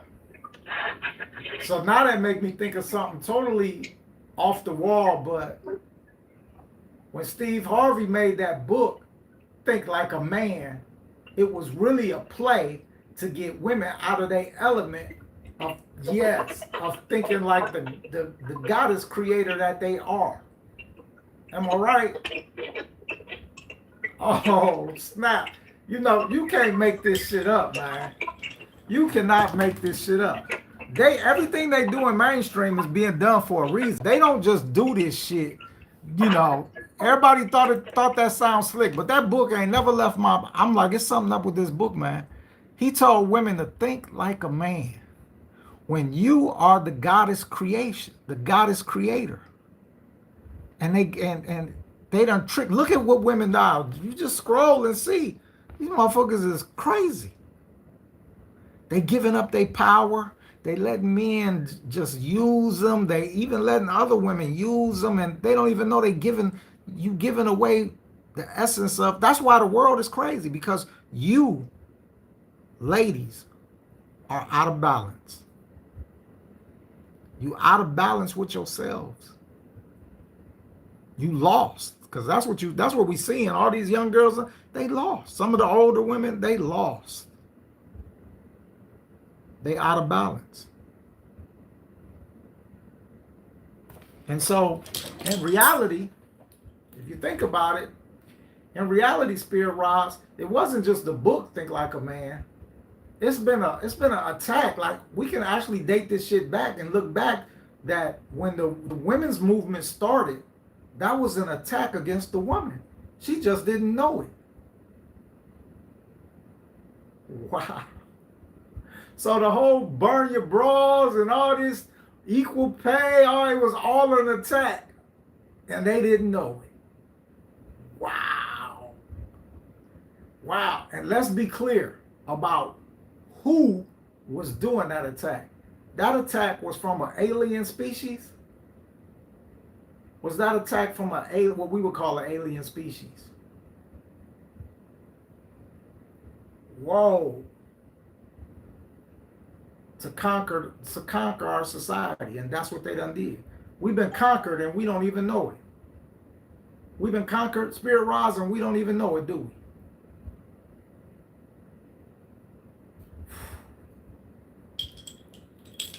Mind blowing. Mind blowing. I done said in plenty of posts that you know, hindsight is 2020. So when you're able to look back on something, like I'm 58, so I remember what it used to be like. And I remember growing up in eras where people were still talking about the 50s and the 40s and stuff like that. So I can look back and I can tell you, I see when the women was attacked. Your morality was attacked. And you can tell, well, somebody that's got their mind open, you can look back and see that, damn, they attacked our women so that they could conquer us. The women, you might not know this, some of y'all, because y'all single, but you was the backbone of the family, not the man. The man went out, got the money, blah, blah, blah, but it was the woman who held the house down. And without no woman holding the house down, there is no house. There is no home. So y'all been under attack ever since the 70s, the late 60s and the 70s. And now you out here thinking like a man, living by yourself like a man.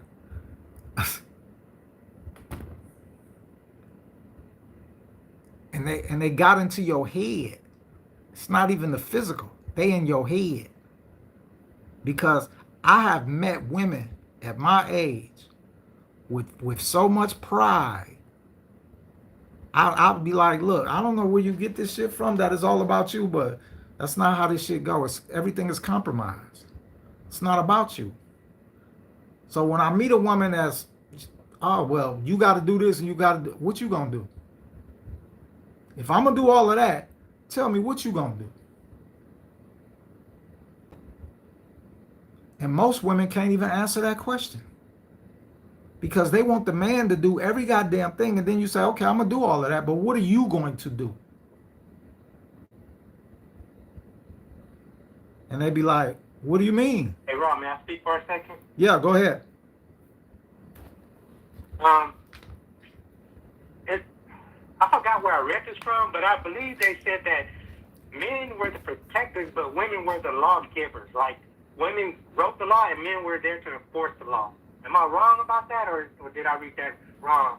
No, I mean, no, because women were elders and stuff like that. You don't hear a lot about it because you know, a male chauvinistic society. But in reality, what they're talking about is women ran the house.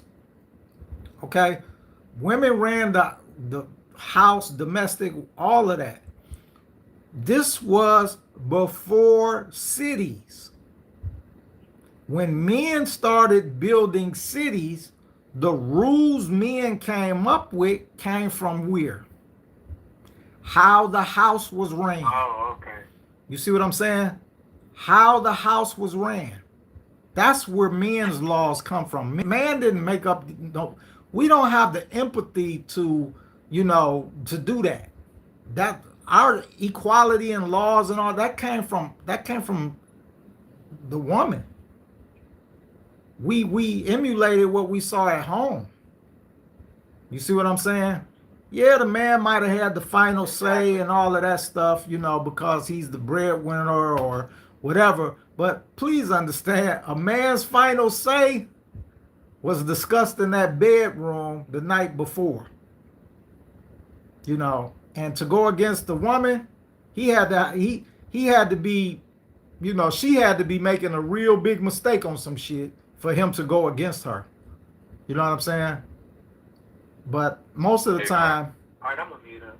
Yeah, most of the time he was in alignment with what she wanted. Go ahead, Rod. Yeah, I'm 64 and grew up in California. I was born in Montford, Tennessee, but at the age of 3, we moved to California. Okay. Mm-hmm. During the process, during that time, we were off the sun back up here to Tennessee to help out on the farm and learn all these different things. But I recall my grandfather.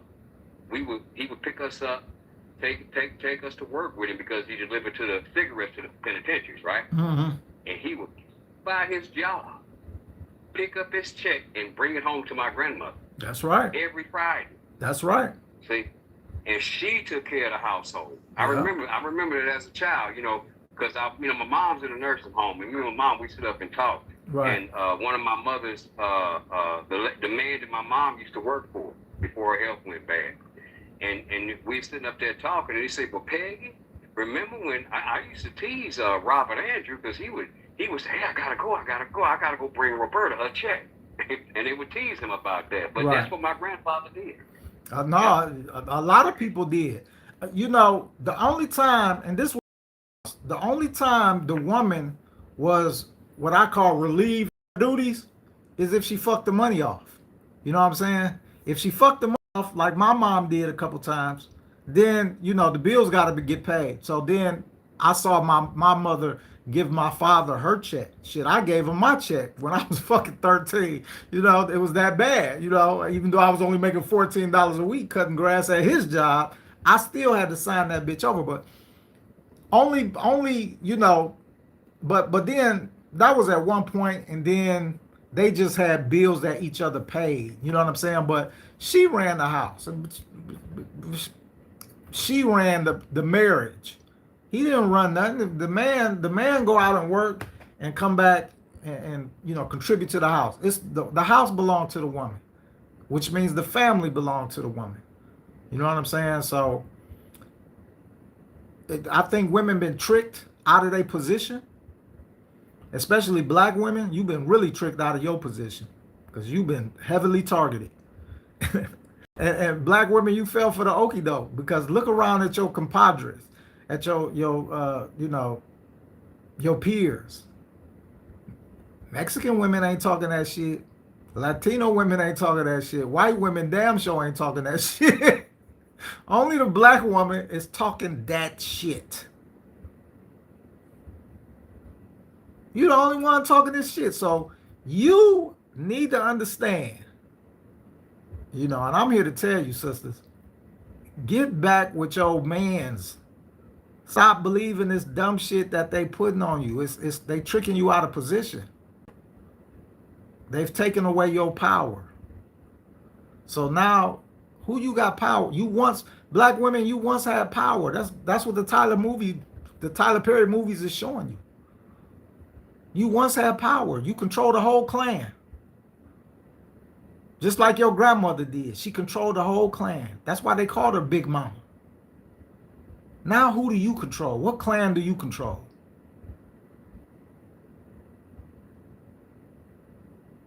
It kind of makes me think of that movie 300. Yeah. But when Leonidas looks back at the queen before he, follows through with the decision, I think he's gonna kick the messenger in the chest into the hole, and he just to make sure he's gonna do the right thing. He looks at her and she kind of nods, and that's when he goes through with it.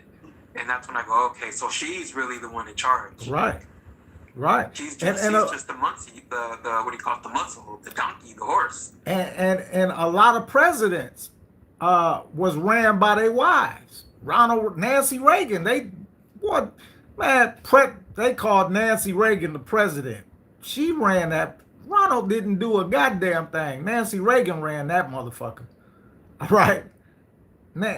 And for all we say about Obama and Michelle, shit. You think Michael ain't run that? You think Barack ran the president or the nigga that was fucking him in the butt? Come on, y'all. Y'all know what. Let me take a little break.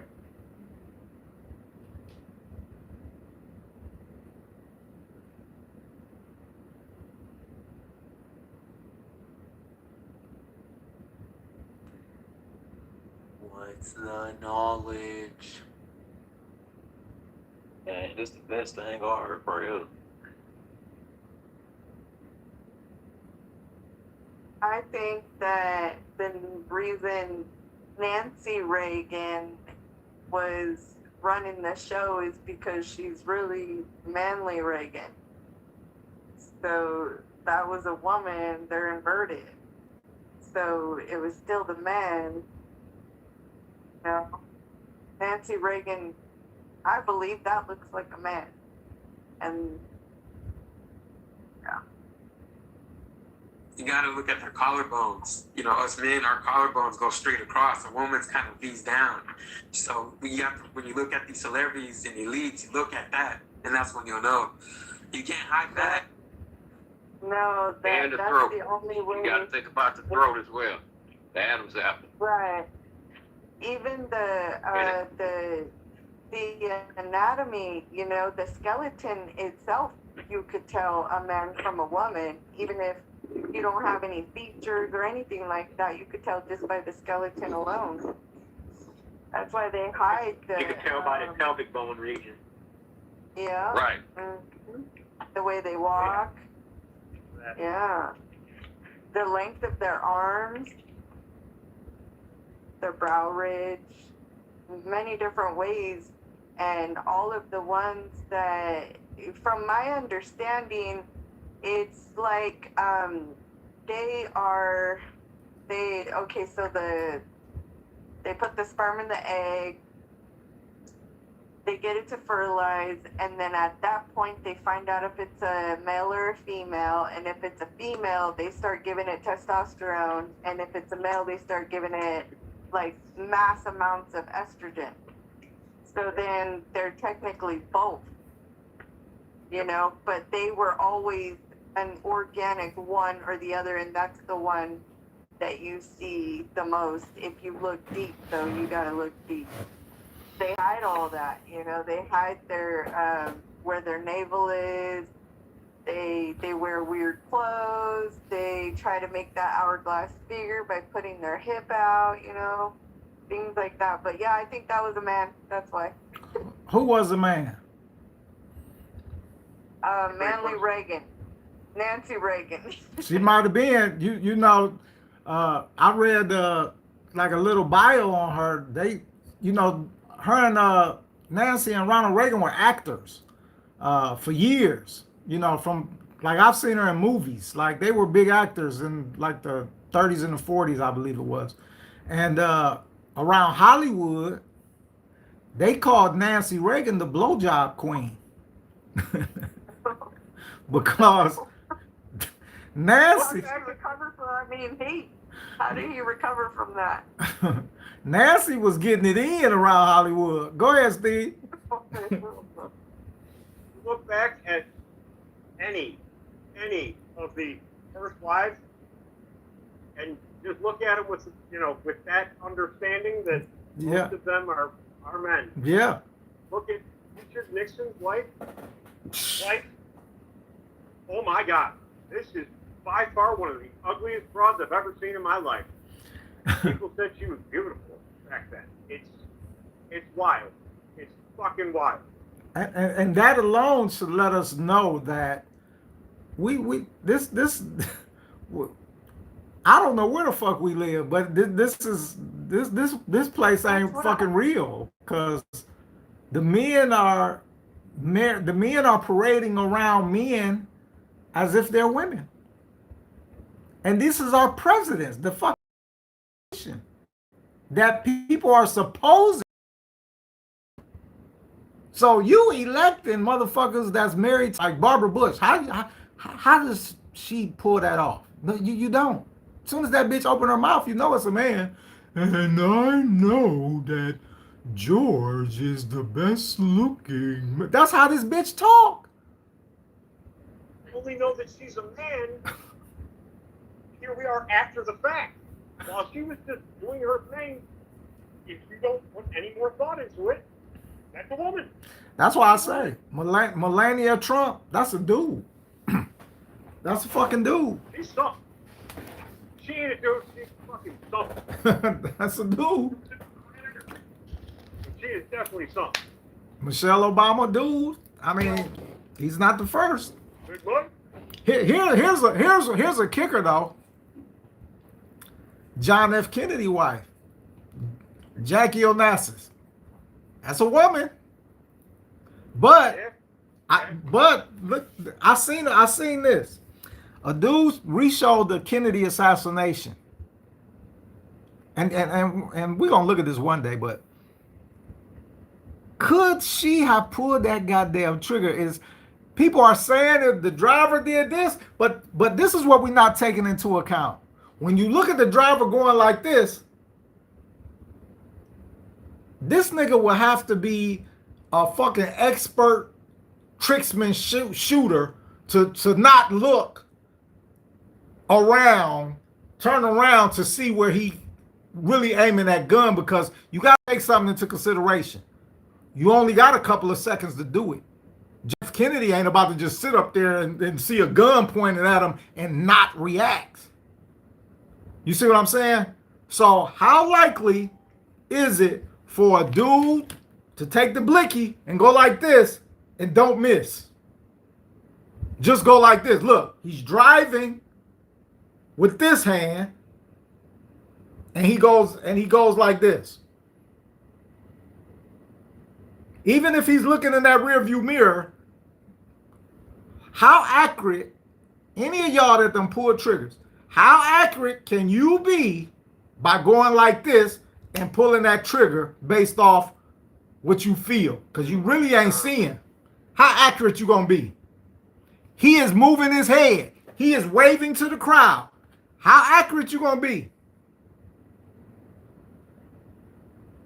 I mean, it is. I'm not going to say it's impossible. No, I don't think it's impossible, but I see room for doubt. 50-50? What you think? Absolutely. I'm not disputing that. I do too. I mean, Yeah, that's there's a chance he just end up. Yeah, you might miss. And it's not like you have time to line it up and sit there and go, yeah, I got him right here. Let's look at it like this here: military training. All right. Yeah. Sharpshooters. How do you think they hit their target? They practice on moving targets. They practice on steel targets. My father was a If sharpshooter he was a mark in the Korean War. Yeah. Mm-hmm. This is It's hard. possible. Yeah, it's possible. Right now, shoot. It's possible, Yeah. but it's hard. Now, In practice that way. Right? that's what I was gonna say. That's the only thing that'll happen. Right, that's what I was gonna say. Now, if this was, you know, they knew that's how they was gonna kill him, and he practiced that, Right. I would still put him up to like 80. I don't think you can get 100%. I don't think you can get 100% because what's the variable? You know, when you do stuff like this, you have variables. The variable is how is Kennedy moving? You know what I'm saying? And you got to get that shot. You know, you can't graze him, you can't do anything. He's got to be incapacitated or it's game over. Because if he lived to say Secret Service did it, the rest of the dudes that ain't in on this, they gonna kill that motherfucker. To my understanding, from Bill Cooper's standing, he claims that everyone in the car was Illuminati, every one of them, Secret Service, even Jackie. After he was shot, the phone call from Jackie Kennedy to Lyndon B. Johnson, you would swear these two were secretly fucking, just by her tone, the playfulness, and the them talking. It was almost uncomfortable to listen to because you're like, she fucking him. Like there's zero doubt in my mind, she fucking him. So yeah, she could pull that trigger. See, that's what I'm thinking, Steve. She had to be in on it for it to go down like that because, you know, the number one thing is everybody wanted this nigga dead. The mob, you know, certain parts of government, Jackie, you in bed, you sleeping with fucking Marilyn Monroe, and the whole fucking nation knows. This bitch serenaded you on your goddamn birthday in front of the whole goddamn nation. I wouldn't be surprised if that bitch pulled the goddamn trigger. All right, I really wouldn't. Or had a Dillinger or something so that if he missed, she was the backup plan to shoot this nigga. I would not doubt it. A woman scorned, and we're not just talking about anybody. We talking about the goddamn first lady. Powerful woman. What is her parents saying to her? What is her friend saying to her? She might have been on the verge of killing herself and said, "Fuck that! I'm gonna kill this motherfucker." We gotta think how they think, and put yourself in the moment. She wanted his ass dead just as bad as anybody else. There's too many questions. How does a president go anywhere? And there is literally zero news? There's one Jewish guy taking a fucking video? There is not one news station covering the fact that the most awesome president in their time is making an appearance somewhere. Right. No fucking news station? Come on. No, it was covered. I think he had made so many enemies that this probably was the easiest hit in the world. They had the dude on the grassy knoll. I mean, they had fuck Lee Harvey Oswald. They didn't expect him to shoot a goddamn thing, right? They had the driver, they had Jackie, they had the dude on the grassy knoll, and probably a couple of other Secret Service agents. Who knows? You know, he was not going to live that day. That was the end of it. His life was over with. His life was over with. He wasn't getting out of that car alive. Not that day. You know, but... Have you ever seen... Go ahead. No, go ahead. Have you ever seen the comparison of Abraham Lincoln shooting and all the facts? Oh, yeah. And how they all line up. Yeah, I've seen that. I think I might even posted that some time ago. It lets you know that not only is this a system, but they use the same shit every so 100 years or so. Because I think a president is murdered, what, every 40 years? And Reagan was the last one, and it broke the chain because he didn't die. I think it's about every 40 years, ain't it? Let me see, 62, 72, 82. No, that's not right. Damn, I forget what it was, but they had it because Kennedy died in 62. Ronald Reagan got hit in 89, I think it was. 62, 82. I forget. Lincoln was 62. Yeah, I forget. I know that was he was born, or he died in 1862, and Kennedy died in 1960. So that's where the whole numerology comes in. Right. More numbers. It just don't add up. I mean, it does, but it doesn't. The 20-year curse is called Tecumseh's curse. From 1840 to 1960, every president elected in a year divisible by 20 died while in office. That would be in 1840.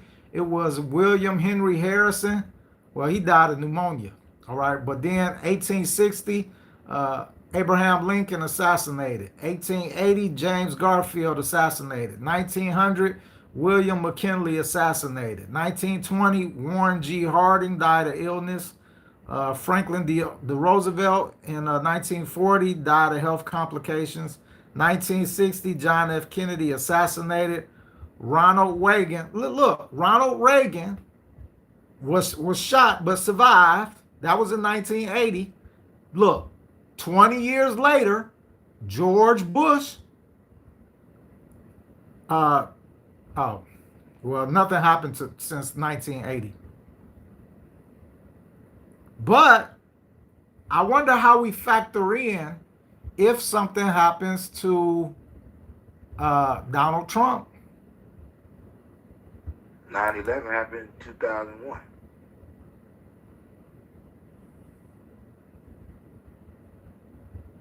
I mean, the Simpsons predicted Donald Trump getting shot. This has been right fucking 100 times. Yeah, they've been right. They got. I think Donald Trump is going to die in office. I don't know if he's gonna get shot, but you know, Iran got a hit out on J.D. Vance, because ain't nobody gonna tell me J.D. Vance ain't an evil motherfucker. There is just something in that dude's eyes that fucking, oh man, it gives me the willies. He looked like a racist to me. Oh, absolutely. Come on. Like a real, like a, not just a racist in theory racist. He looked like an active racist that, if it's true, which I believe it is, that, you know, on certain islands, you know, they done kidnap kids or niggas or whatever the fuck you want to say, and they let them loose on, like on some Hunger Games shit. I think he participates in shit like that. I'm not bullshit. They have to let us know what they're doing. So Jeffrey Epstein was this much of a fucking iceberg. Oh yeah, yeah. So there is unspeakable things going on. Oh yeah. And people are not. Yeah, I believe some of these people. You know, they. I don't think they making. Who would make up some shit like that? You know, I believe it. I believe it's even more sinister with the. I believe we don't even have a clue how deep this shit goes. That's what I think. I think we don't have a fucking clue. I think not only are kids and stuff being snatched and essayed, I think they being breeded with animals and all other type of shit. Eating and all of that is not even the worst case scenario, man. I think some despicable, unthinkable, unfathomable shit is going on, and we just don't even have a clue about it. You know, we just don't even know. Just takes money. There's something called Uncle Sam's Snuff Factory. If you, whatever your sick mind can come up with, if you can afford it, you can have it done. Yeah. The one account was basically them boiling children alive in piss and shit. Wow. That's a hey, I believe it. I believe And it. again, that's just one account. That's just one. So when people aren't aware, people aren't able to see, the stuff of nightmares is happening. Like, we can't even wrap our minds around it. Some of the shit that I have looked up and looked into, how we are not killing these people, I do not understand. Man. This world is beyond broken. And it's going to take us, the people, to get it back.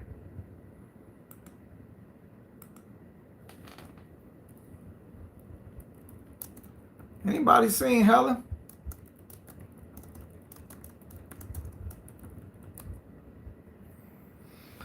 Yeah. You know, and somebody said this. I think it was you, Theo. Asked, could Jackie Onassis be a handler and not just his wife? I mean, possible. I don't think she was handling him pretty good though, since he was fucking Marilyn Monroe. But I mean, think about this for a second. I would say you were exactly correct that she would be a handler, because if you think about it, maybe we're not looking at this correctly. We look at the presidents that's married to these dudes as they in on it. What if they don't want to be in on it? What if they not really like in on it, or they don't like it or something like that, right? But they know they got to do it or whatever. So this is why they keep mistresses and stuff like that, so they can get some, real coochie, right? But what if they're not in on it? And what if the women, men, and what if those are the real presidents? All right, who answer to, the Illuminati, elite, whoever you want to say, right? What if they the real fucking people that's really running the country, and the president is just the figurehead and does what they say because they the ones that's connected, and it's really a dude anyway? Yeah, because I think about that a lot. Like, let's say they see you rising up in some sort of industry where you're gonna get like influential status or power, where they send like a woman your way that you think, oh, you just met, you fall in love, but she's really in on something, kind of like a Mr. and Mrs. Smith kind of thing. And then you find out, about the other person's position, and it's like, oh, you didn't really love me. And it's kind of like this double story. That's kind of how I've noticed when you watch celebrities and stuff, they kind of do that.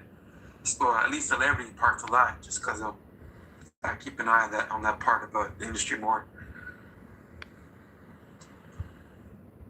Yeah, I mean, that's something.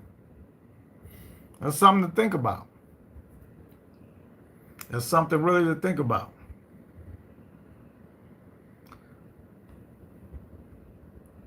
I think it's more there than what we realize. You know what I'm saying? I think, the whole system is inverted.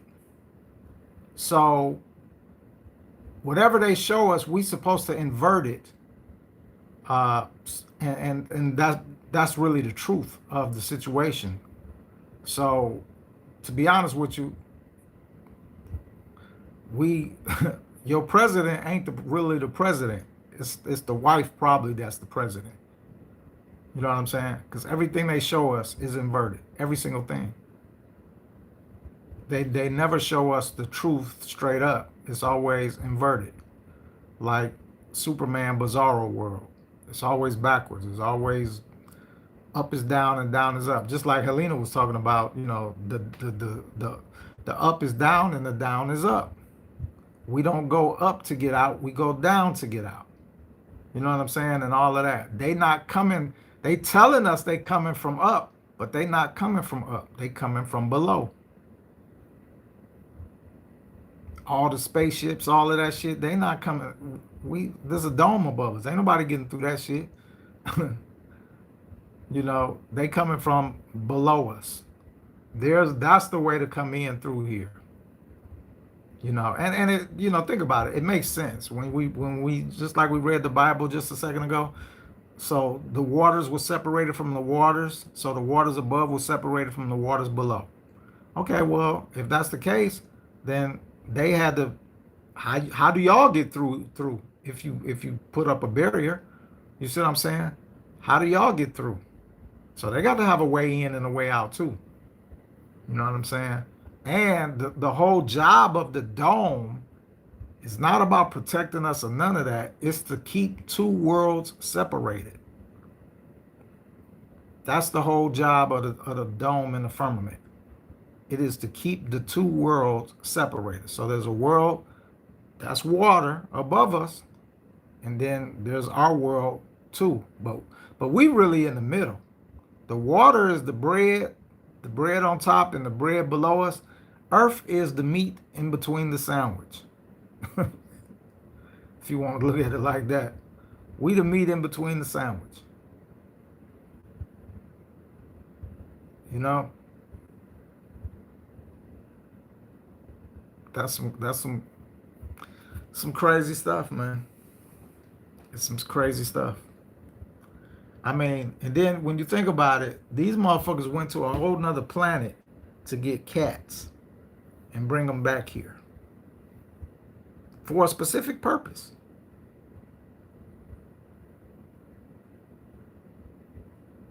For a specific purpose. Them niggas went to a whole, I mean, they saying they did not, we would think that they would have breeded them or something, right? Or made them that way or something. No, they went and got cats from a whole nother planet and brought them here. I'm pretty sure dogs will have to be the same. We just ain't ran upon that information yet in the Sumerian text.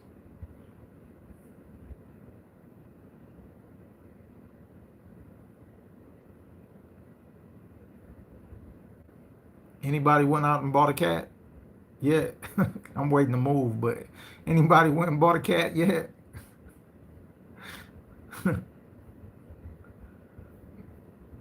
Not yet, but I actually got a story I wanted to tell you guys. At work, there's like 3 cats that some of the guys take care of and they feed.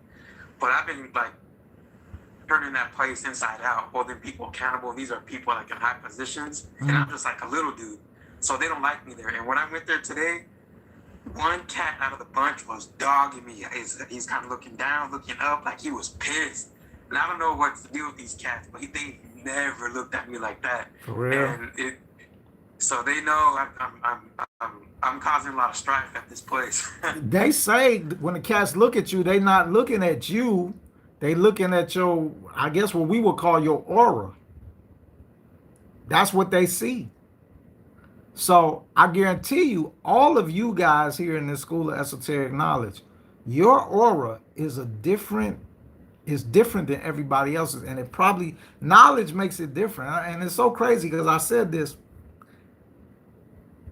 10 years ago on a live that I still post that little section that this is your aura. You have to protect your aura. And you don't let nobody, come into your space and bring your aura down. But to increase your aura, the only way you can increase it is with knowledge. Kindness, love, all that don't do nothing.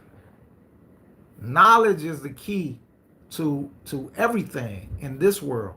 Because of why? One reason why knowledge is the key. Because it's the one thing that was forbidden to us in this world.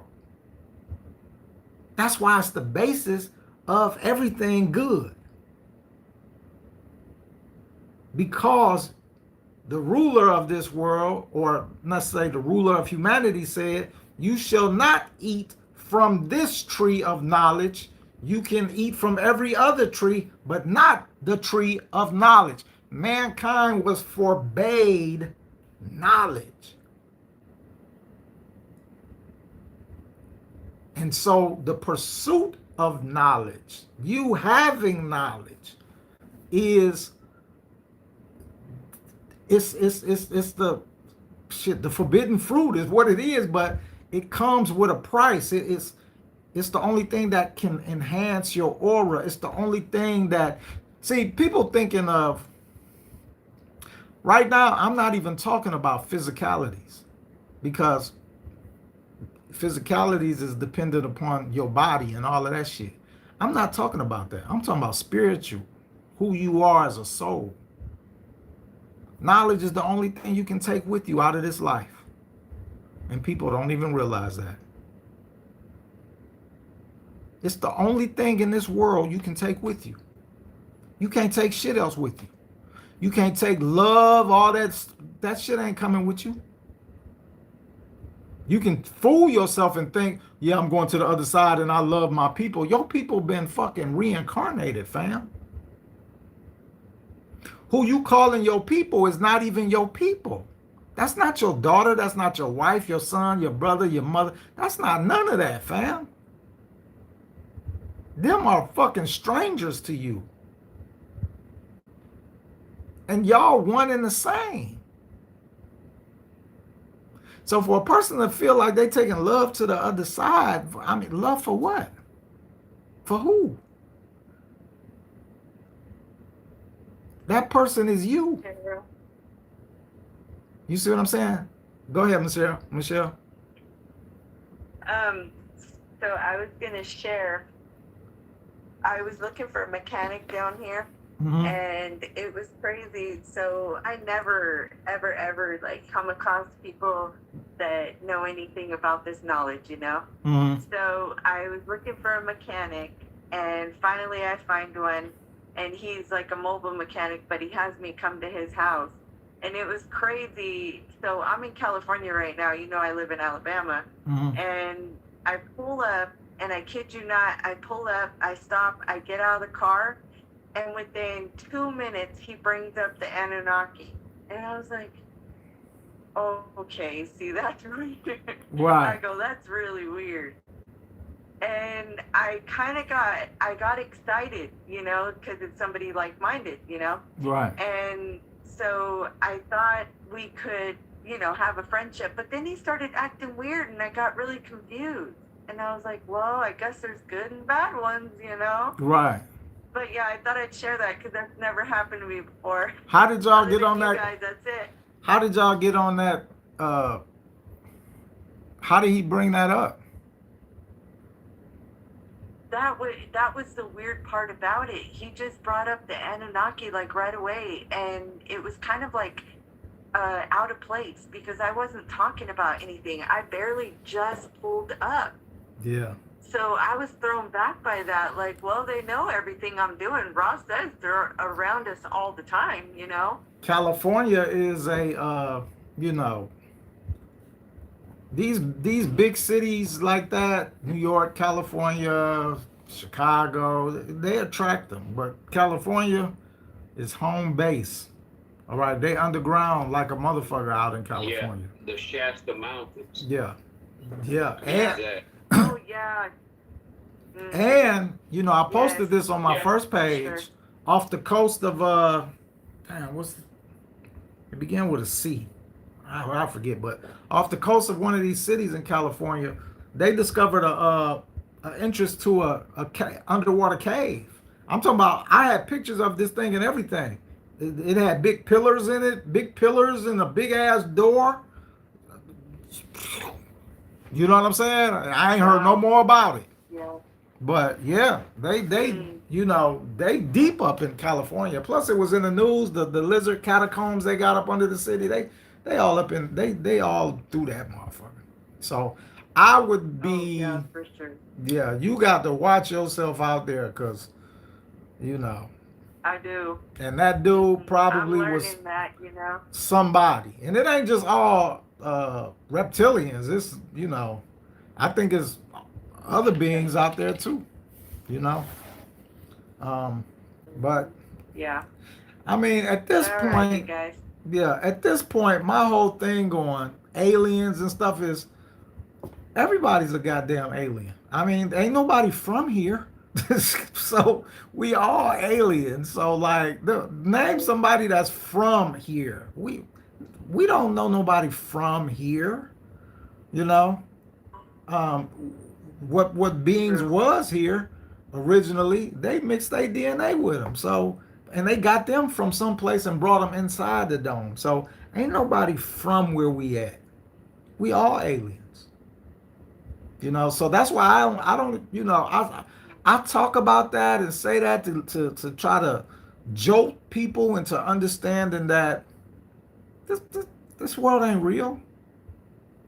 You know what I'm saying? This you It's phony and false. yeah, this world ain't real. This it's you know, there's people around you that you probably that's in your family that you don't have sex with, whatever. They not who they say they not like you.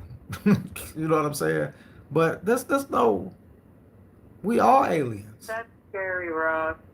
That's really, not to cut you off, but that's scary when you say No, but it's true. they're not our kids. My mom is not my mom. I'm like, oh my gosh. I mean, but I'm like, what am I really dealing with? but think about it though. And let me put it in perspective. Think about it. You know, you watch these shows and people, this is even in people's real life. You know, some people, they don't know who their father is. They don't, you know, they don't know. And so a stepfather stepped in and he treated you like his own. And you say, this is my dad. He was there. Okay. Maybe your daddy was, maybe your real father was even an alien. Maybe your stepdaddy was an alien. All right. But the one that was there, whether he was a fucking alien or not, that's the one you're going to identify with as dad. So my whole thing when it even comes to aliens and all that stuff now is you have to judge people based off their character, what they have done. Don't pay too much attention to what they say, but really watch what they do. So, you know, is there some aliens out here that's being good dads? Shit, Sammy Watkins say he a reptilian, and he's married and got kids, and you know he not, to my knowledge, at least back then, he wasn't stepping out on his wife or doing no stupid shit. So here's a alien doing good, doing right. You know, and it's really because of him that kind of changed my whole outlook on what's going on down here, because it appears, you know, that some of these beings, they trying to live the so-called American dream just like everybody else. Of course, he did, you know, admonish me and say, hey, it's bad ones too, but it's also good ones. You know what I'm saying? So what we gonna do? What can we do? You know. And then think about this. We keep saying what's an alien, all right? What's human, what's an alien? Or we say they not like us, right? And we try to imply us means normal. But if you really look at that situation, since nobody's from here, nobody can claim normalcy. Nobody can really claim humanity. You know what I'm saying? Because nobody's from here. So how do you get to, how do you get to say, oh, we the standard that we judge everybody else by? We can't. We really can't. You know, in the grand gist of stuff. I feel like they created that because we are the aliens. Yeah, what if humanity is really the aliens? I mean, because think about it. Like I said, everything that they tell us is inverted. Exactly. So we sitting around here acting like, you know, it's all about us, and maybe it never was all about us. Maybe we are the intruders. Yep. Which I think we are. We it's us. We the problem. And then look at what we do in this world. How we treat this world. We don't treat it like it's home. We don't treat it like it's ours.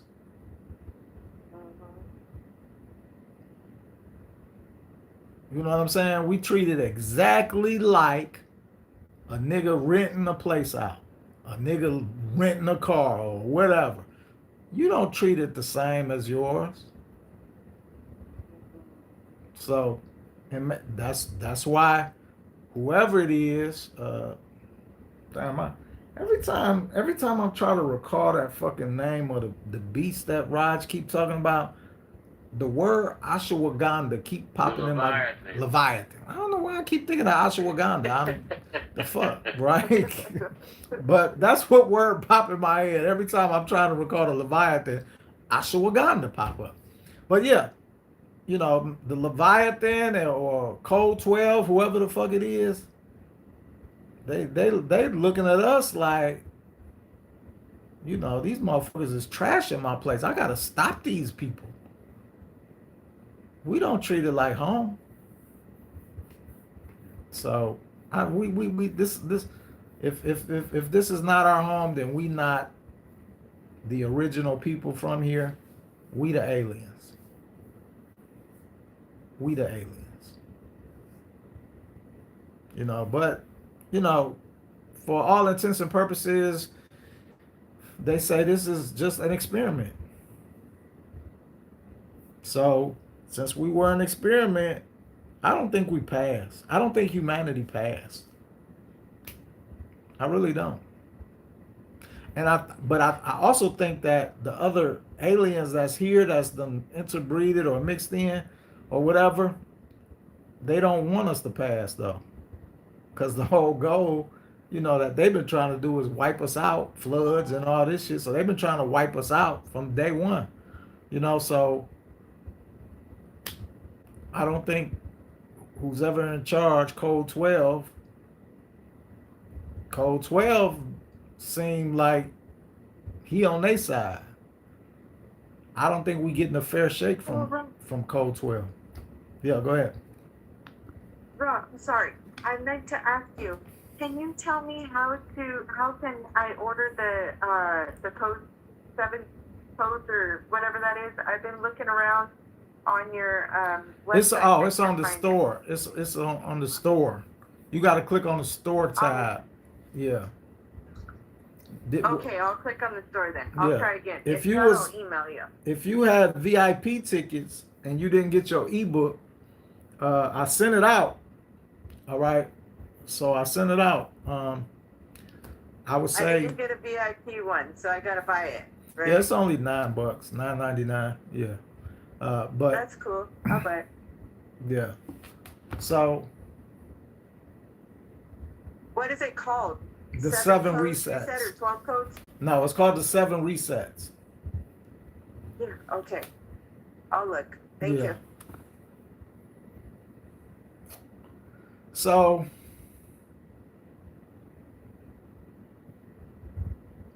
I don't know, man.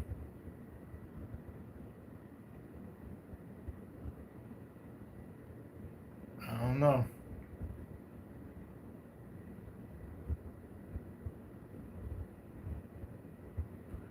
It kind of make you, I know it kind of make you be like, what's the use for everything, right? But don't go that route. Don't go down that road. What's the use of this and what's the use of that? You know, the main thing that we here for is to gain knowledge. So you have satisfied that. So now, man, go be dumb. You know how these motherfuckers be talking about, I'm gonna go dumb? Go dumb like the rest of these motherfuckers. Do what you like. Have fun. You know what I'm saying? Y'all spent a year in class getting the knowledge. The Soul Trap Conference caps all it off. You will have accomplished everything that the system wanted you to do. Everything.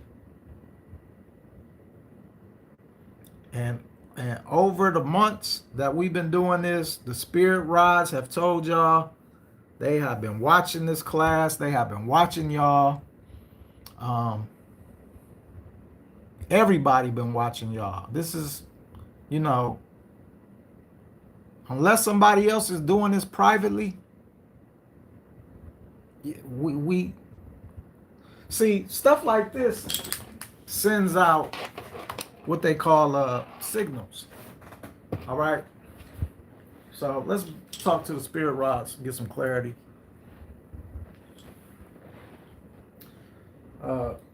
Spirit rods, thank y'all for answering my questions. Are you still listening to us, or what you guys doing? You still listening to us? Yeah. All right. Let me ask you. Damn,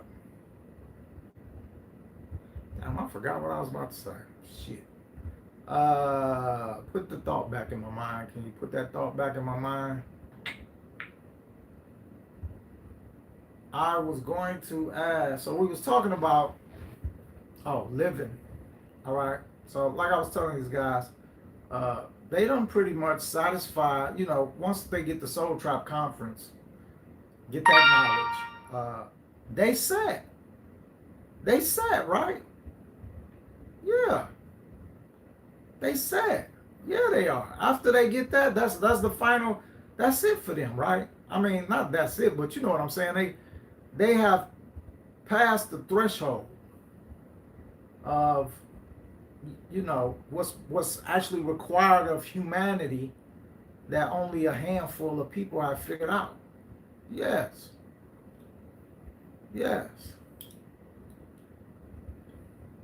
So they just need to, now they've done everything that's been required. They can just go dumb, like I said, right? Do you know what I mean? What I'm saying? They just go dumb with life, meaning just enjoy life. Just enjoy the fuck out of life before it's over with. Right? You saying, okay, say something then, shit. Like, I'm like, what else you want them to do? Become nuns and shit, or Tibetan monks? I'm just joking. No, but yeah, that's, I mean, right now they need to be enjoying life, right? For many of them, most of them, because there's always gonna be a couple of stragglers, but for most of them, they ain't coming back, right? Yeah, for most of them, they ain't coming back. You won't come back.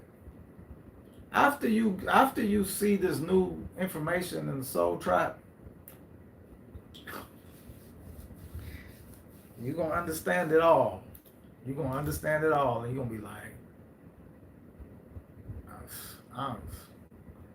you're just going to feel free. I don't know what else to tell you. You're going to feel free. I already feel free. I already feel free. You're going to feel free because you will be free. You will be free. There's no reason for anybody to keep you here any longer. Right? Yeah. So, I mean, I've done my best.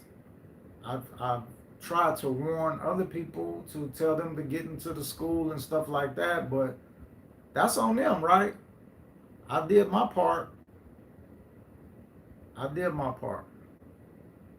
Yeah. And so will I be rewarded for the effort that I've put in these past 30 plus years? Will I be rewarded for the people that I've helped along the way? Yeah. It's I've reached millions of people, billions actually, but only a handful of that. Only a handful of that took me serious enough to do this. Only a handful. So I did my part. Spirit Rise. Yeah, I did my part. So I feel good about that. I didn't get them all, but I got a few. And you want to know something crazy? Let me ask y'all this, Spirit Rise. You seen what I was looking at earlier, right? So on this platform called academia.education, it says people have been writing papers about me. Is that true? That people been writing, there's papers on me. Did you see it? Let me show it to you.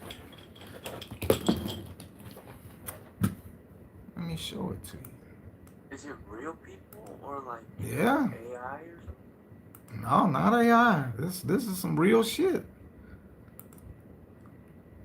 Hold on, let me go to my Gmail. and it wants me to pay to see them, but I'm gonna show you. It's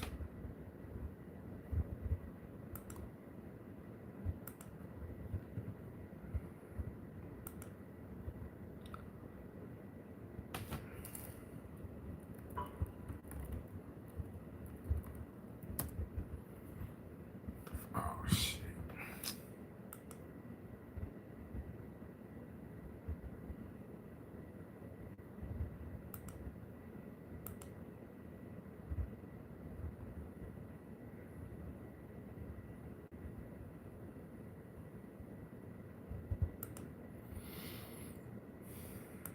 Were they advertising it, or how'd you find this?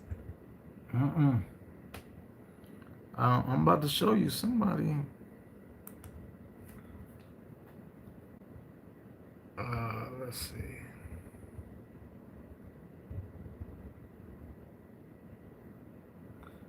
Why did I go here? It's not here. It's on this.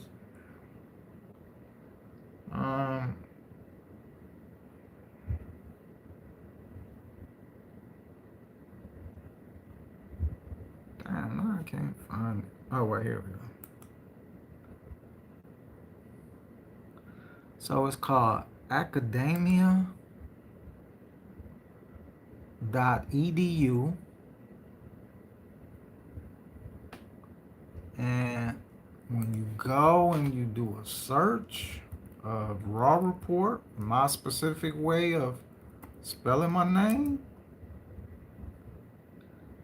it says 344 results for a Rraw Report.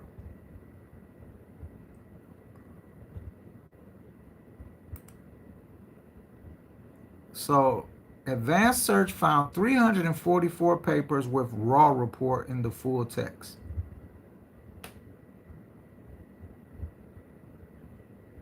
Yo, bro, I just looked it up and mine says 306. Yeah. I mean, like, here, I'll turn my camera around so y'all can see it. But I'm just like, who the fuck is writing papers about me? Or this is an academia, so I'm gonna end up paying because to see the work I gotta pay. I mean, they want a dollar, but I think it's for 30 days. But if you forget to cancel, it's $159. So I didn't sign up yet because I want to make sure I understand how to cancel that bitch. But it says 344 papers with Rraw Report in there, and you know I spell my raw RRAW report. So that's kind of crazy to me. One people.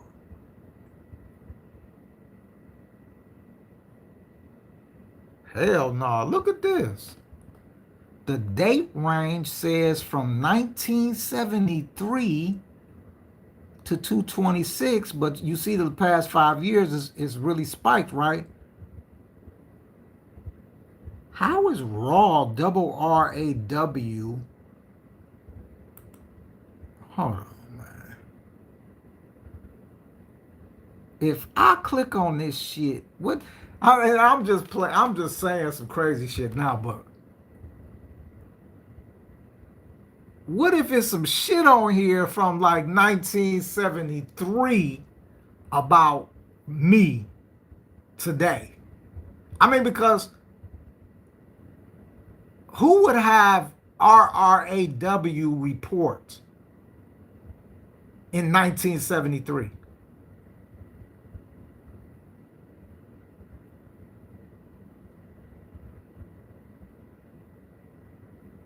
Look, 21 is journal articles, 254 is other.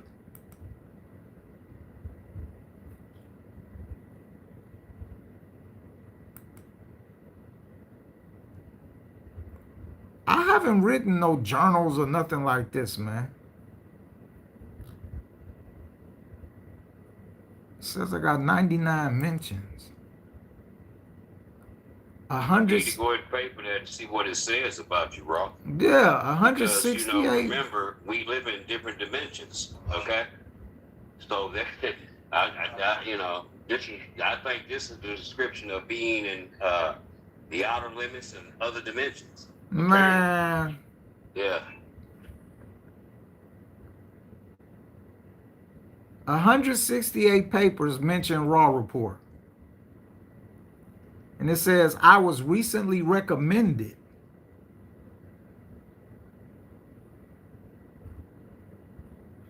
We searched for Raw Report, Raw, and 2 other variants of your name in 65 million papers, books, drafts, theses, and syllabi on academia and around the web.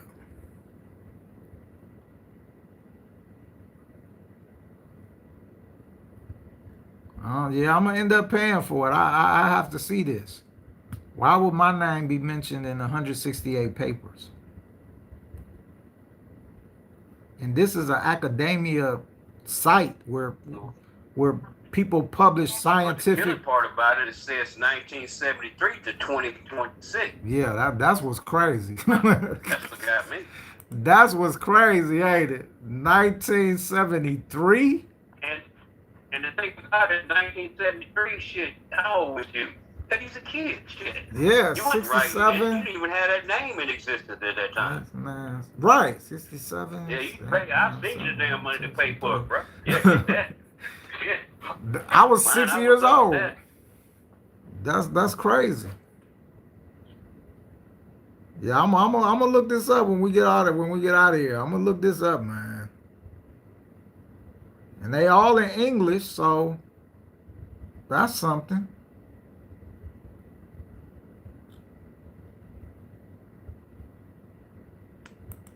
I thought they were in different languages. I could have swore the number was beside different languages also. No, it said all English. Hold on, let me do it again.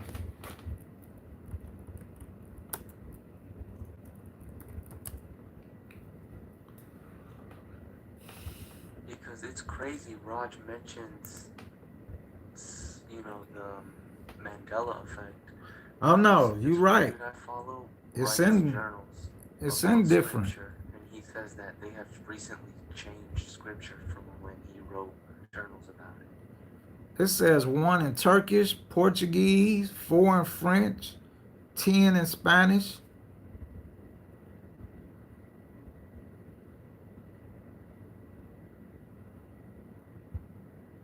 That's weird. That's weird as fuck, y'all. That's weird as fuck. That's weird as fuck. Yeah, I'm gonna check that out for sure. There's some weird ass shit. Probably not what we thinking, but I mean, it's still kind of weird.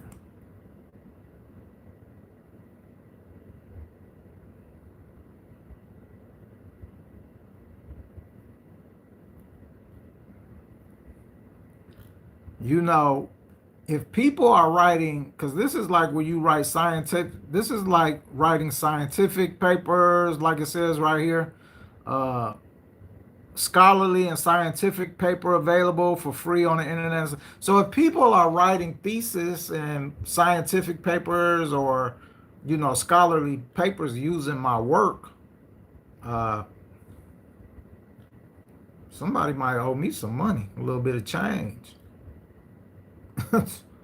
Especially, I mean, you're giving me my props, but are you making any money up off of that?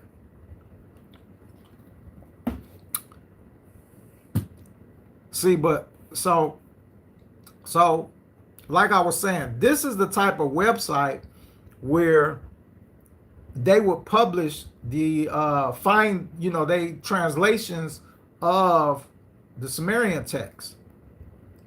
But these newly leaked texts you're not gonna find on here because they was the British Museum and I forget the other museums. They would not allow people to publish certain stuff, and then certain translators did not want to publish certain things, certain tablets, because of the outlandish stuff that it said, and they didn't want to. They felt like if they published it, their career would be over. So they didn't do it. You know what I'm saying? But this is really quite interesting. I'm really going to check into that to see what the hell is going on.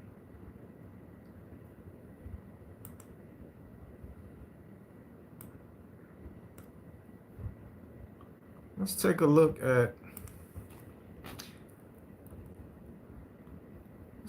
some news. How about that? Let's take a look at some news.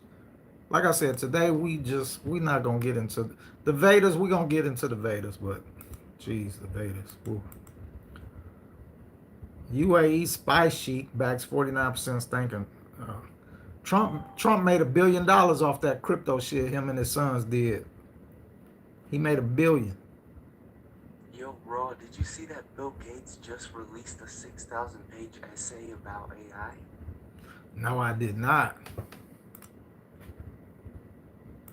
And it's major. I'll see if I can try to get a link.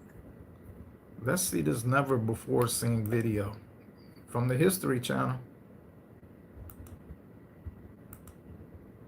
My name is Richard Hoffman. For the last 25 years, I've been Oh, wait a IT minute. specialist. I got to turn y'all back around. I thought y'all could see.